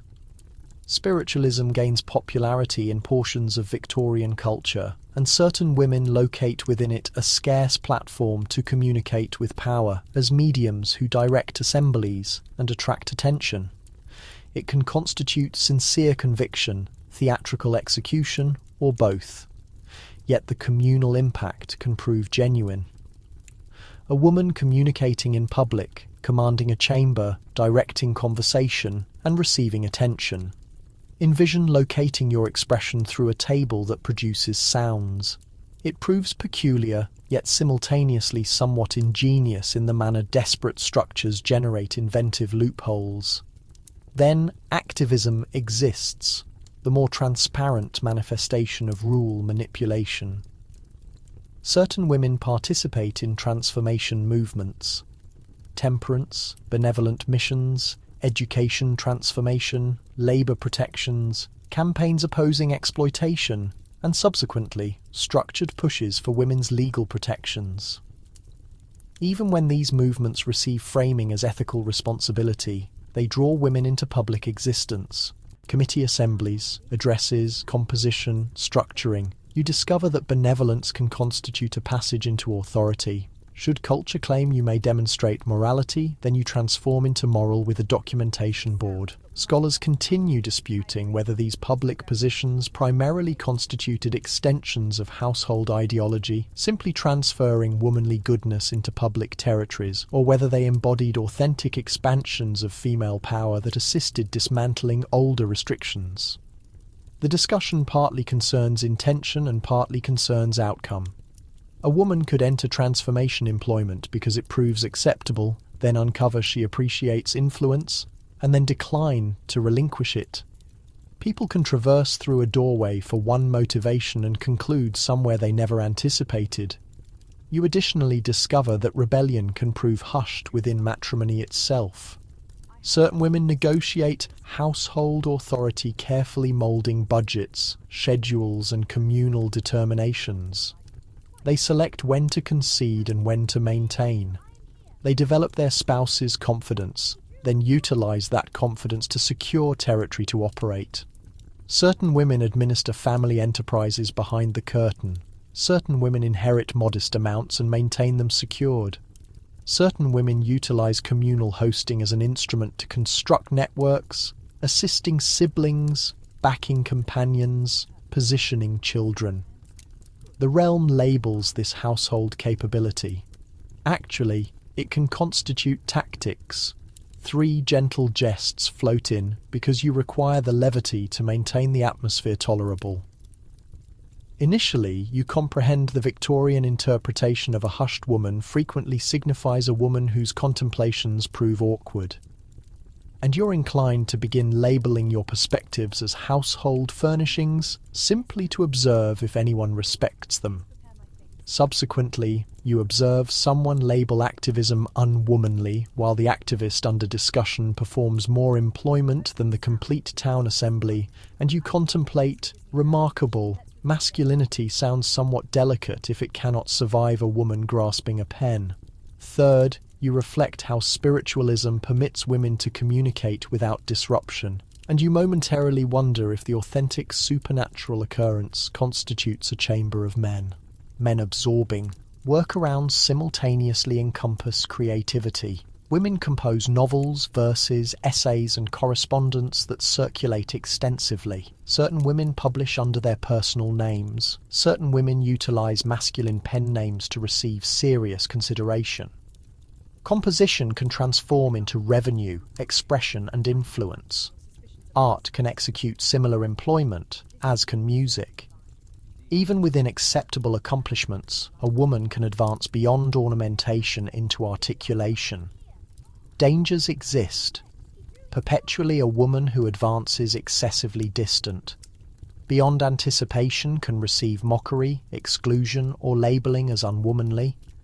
She can forfeit communal backing. She can receive treatment as a cautionary narrative. The price doesn't prove equal for all women because status and family support carry significance. An affluent woman could accept dangers that an impoverished woman cannot manage. A woman with supportive relatives could investigate alternatives that an isolated woman cannot. You discover that autonomy constitutes not solely courage, it constitutes resources, wellness, synchronization, and fortune. Still, the configuration proves transparent. Even within a culture that attempts to channel you toward one result, people continue locating lateral passages. They might prove small, they might prove concealed, they might prove compromised, yet they exist. A girl absorbs shorthand and transforms indispensable in an establishment. A young woman accumulates wages and postpones matrimony. A spouse participates in a committee and absorbs how to dispute in public. A mother composes in the evenings and locates, her expressions travel farther than she ever could physically. Come nightfall, you position yourself with the awareness that grooming for conjugal existence doesn't consistently constitute grooming for matrimony itself. Occasionally it constitutes grooming for administering whatever existence delivers you, whether it arrives with a band or not. You've absorbed how to interpret regulations, how to comply with them when required, and how to manipulate them when feasible.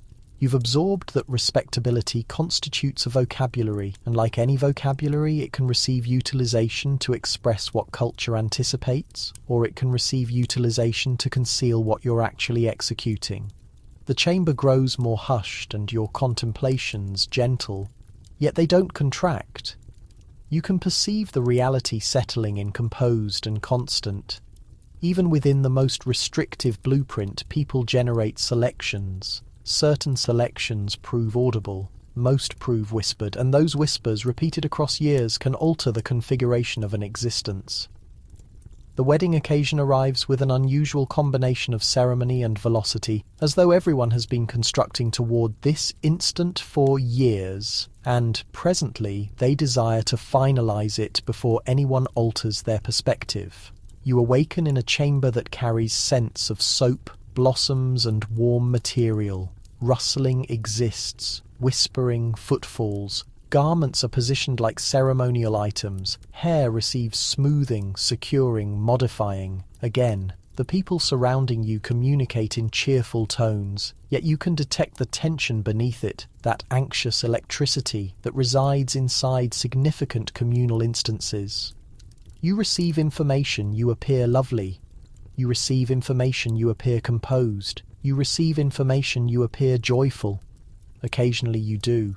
Occasionally you're simply maintaining yourself intact, which simultaneously constitutes a capability Victorian girlhood has instilled into you. The ceremony itself relies on status, faith and territory, yet the nucleus constitutes public dedication. Expressions receive speaking. Observers monitor. You receive transformations socially and legally through a progression of declarations. The community's focus compresses in resembling a gentle heaviness. You presently constitute a spouse. The expression positions on you differently than girl. It bears power in certain manners and limitation in others. People extend congratulations as though congratulations can secure happiness. Mainstream historical reality, matrimony, in the Victorian era maintains close connection to legal position, property regulations and communal character, with the spouse's position defined by powerful cultural principles of household administration and ethical influence, while legal transformations subsequently within the century progressively expand married women's property protections. The wedding constitutes a communal celebration, yet it simultaneously constitutes a marker of entrance into a fresh collection of anticipations and accountabilities that receive wide understanding even when rarely expressed plainly. Following the ceremony, you relocate into your fresh household circumstance. Should you possess affluence, this could signify advancing into a residence with attendance, a timetable and a communal position requiring maintenance. Should you demonstrate modesty, it could signify a small, contracted location where every item carries significance because numerous items don't exist. Should you occupy working status, it could signify combining existences in a cramped territory, negotiating family connections, wages and immediate useful requirements. Whatever the environment, the transformation proves genuine. You no longer constitute the daughter receiving guidance. You constitute the woman anticipated to guide, to administer, to receive guests, to cultivate and to maintain the household intact. You absorb rapidly that the residence doesn't constitute a static portrait. It constitutes an active structure. Invoices arrive. Coal requires ordering. Sustenance requires planning. Fabric requires washing. Should you possess attendants, they require administration. Should you lack attendance, the employment requires execution by you. The principle of household tranquility persists, yet the actuality encompasses spilled tea, fractured fasteners, unexpected illness, and all the small irritations that render humans human. You face expectations to transform all that into something appearing structured. You commence navigating your spouse's patterns and anticipations. Certain men demonstrate kindness and collaboration. Certain men prove distant. Certain men prove demanding.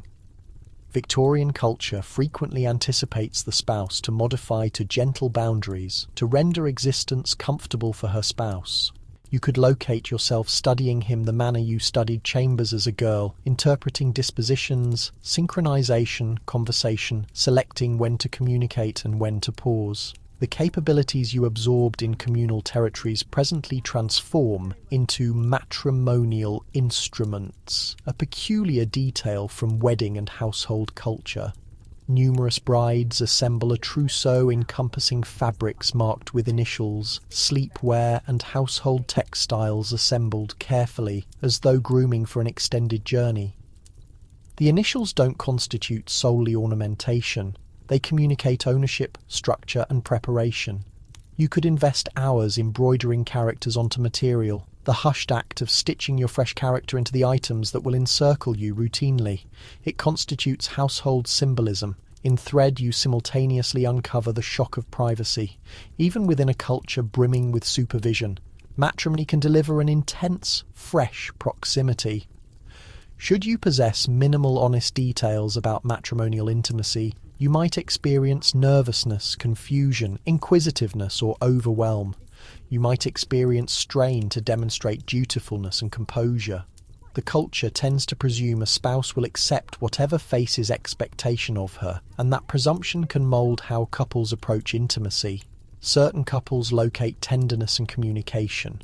Others stumble into silence. Numerous women absorb through practice rather than direction.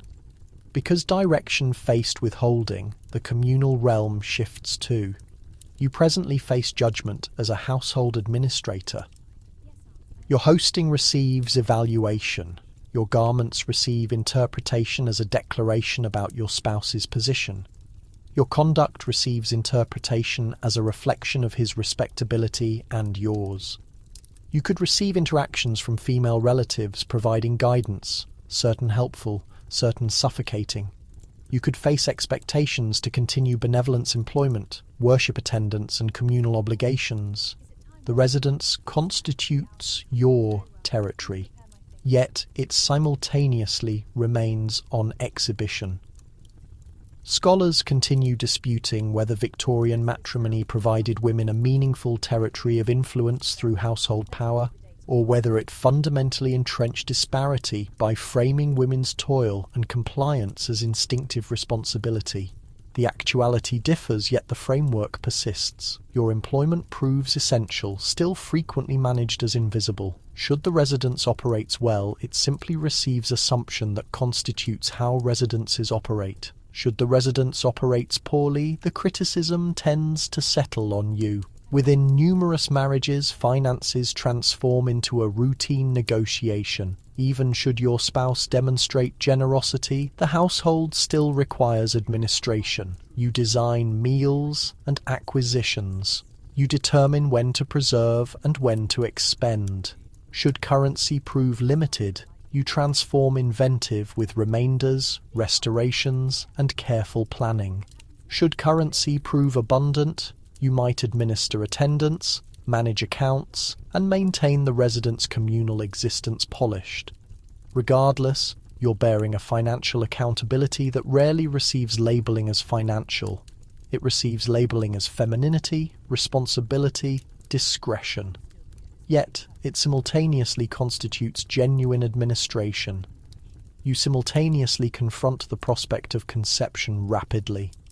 Depending on circumstances and anticipations, companions and relatives might position children as the instinctive subsequent step, as though matrimony without babies constitutes an incomplete statement. You might experience joy, you might experience anxiety, you might experience detachment. Whatever you experience, you face expectations to appear thankful. Because maternity receives praise as the supreme realization, the strain can prove tremendous. Your frame transforms into a communal subject again, discussed in encrypted expressions and optimistic expressions. 3 gentle jests enter, because even on a wedding occasion, your consciousness requires a small atmosphere. Initially, you comprehend everyone continues labelling you luminous, and you suspect it could constitute the anxiety perspiration reflecting from your countenance, yet you express pleasure regardless. Subsequently, you detect the household presently constitutes yours, which proves thrilling until you recall that yours encompasses scrubbing, budgeting, and demonstrating courtesy to people you don't appreciate. Third, you determine that should anyone express wifely responsibilities one additional time, you're going to request the documented position description and a midday respite. As occasions settle into pattern, you absorb the small negotiations that mould conjugal existence. How to request what you require without appearing commanding. How to establish limits without generating conflict. How to sustain tranquility without eliminating yourself. Certain women locate methods to extract private duration for reading, composition, or companionships. Certain women construct networks with other spouses, exchanging guidance and backing. Certain women experience isolation, particularly should their matrimony isolates them from previous companions. The residence can constitute a refuge or a confinement, depending on the relationship inside it and the resources surrounding it. You simultaneously encounter the actuality that not every matrimony aligns the principle. A spouse, could consume alcohol. He could demonstrate infidelity. He could demonstrate kindness, yet financially unstable. He could demonstrate gentleness, yet emotionally remote. A spouse's capacity to respond receives molding by law, currency, family backing, and community standards. Certain women withstand, certain women negotiate, certain women depart when feasible, though departing proves difficult and frequently receives social punishment. This constitutes the portion of Victorian conjugal existence that the courteous realm prefers, avoiding exhibition. Yet it exists, moulding the private existences behind orderly drapes. As evening arrives, the velocity gentles, the residence quiets. You position yourself in lamp illumination that renders everything gentler, even the difficult portions. You observe the items surrounding you, the fabrics, the furnishings, the small instruments of routine existence, and you perceive how much of conjugal existence gets constructed from repetition. Not magnificent instances, yet small behaviours, positioning a table, folding material, composing a catalogue, communicating kindly when exhausted, selecting patience again, selecting composure again, selecting to maintain continuation. Presently, the descent commences, gradual and gentle, resembling a covering settling across your contemplations. You inhale, and the atmosphere feels warmer, less severe. The occasion's voices diminish. The anticipations that previously felt resembling a crowd begin transforming distant, resembling an avenue sound far away. You're protected here in the quiet. You permit the images to obscure at the boundaries, the wedding blossoms turning faint in the darkness, the orderly stitches on a towel, the subdued illumination of a candle reflected in a teacup. The realm that demanded so extensively from you grows more hushed presently, less insistent, as though it finally withdraws and permits you tranquility. Your consciousness drifts toward gentler specifics, the gentle heaviness of material, the composed rhythm of respiration, the constant comfort of pattern, not as a confinement, yet as something familiar you can recline into. You don't need to resolve everything tonight. You don't need to demonstrate flawlessness. You don't need to maintain every anticipation in your grasps simultaneously. You can release them individually, resembling loosening ribbons. The chamber appears dim. The atmosphere vibrates gently. Your contemplations decelerate, smoothing out, resembling a lake at night time when the wind ceases. And as you descend deeper into that composure, the final image that remains with you proves simple lamp illumination on clean fabric. A hushed residence settling and you tranquil, finally tranquil with nothing remaining to demonstrate to anyone.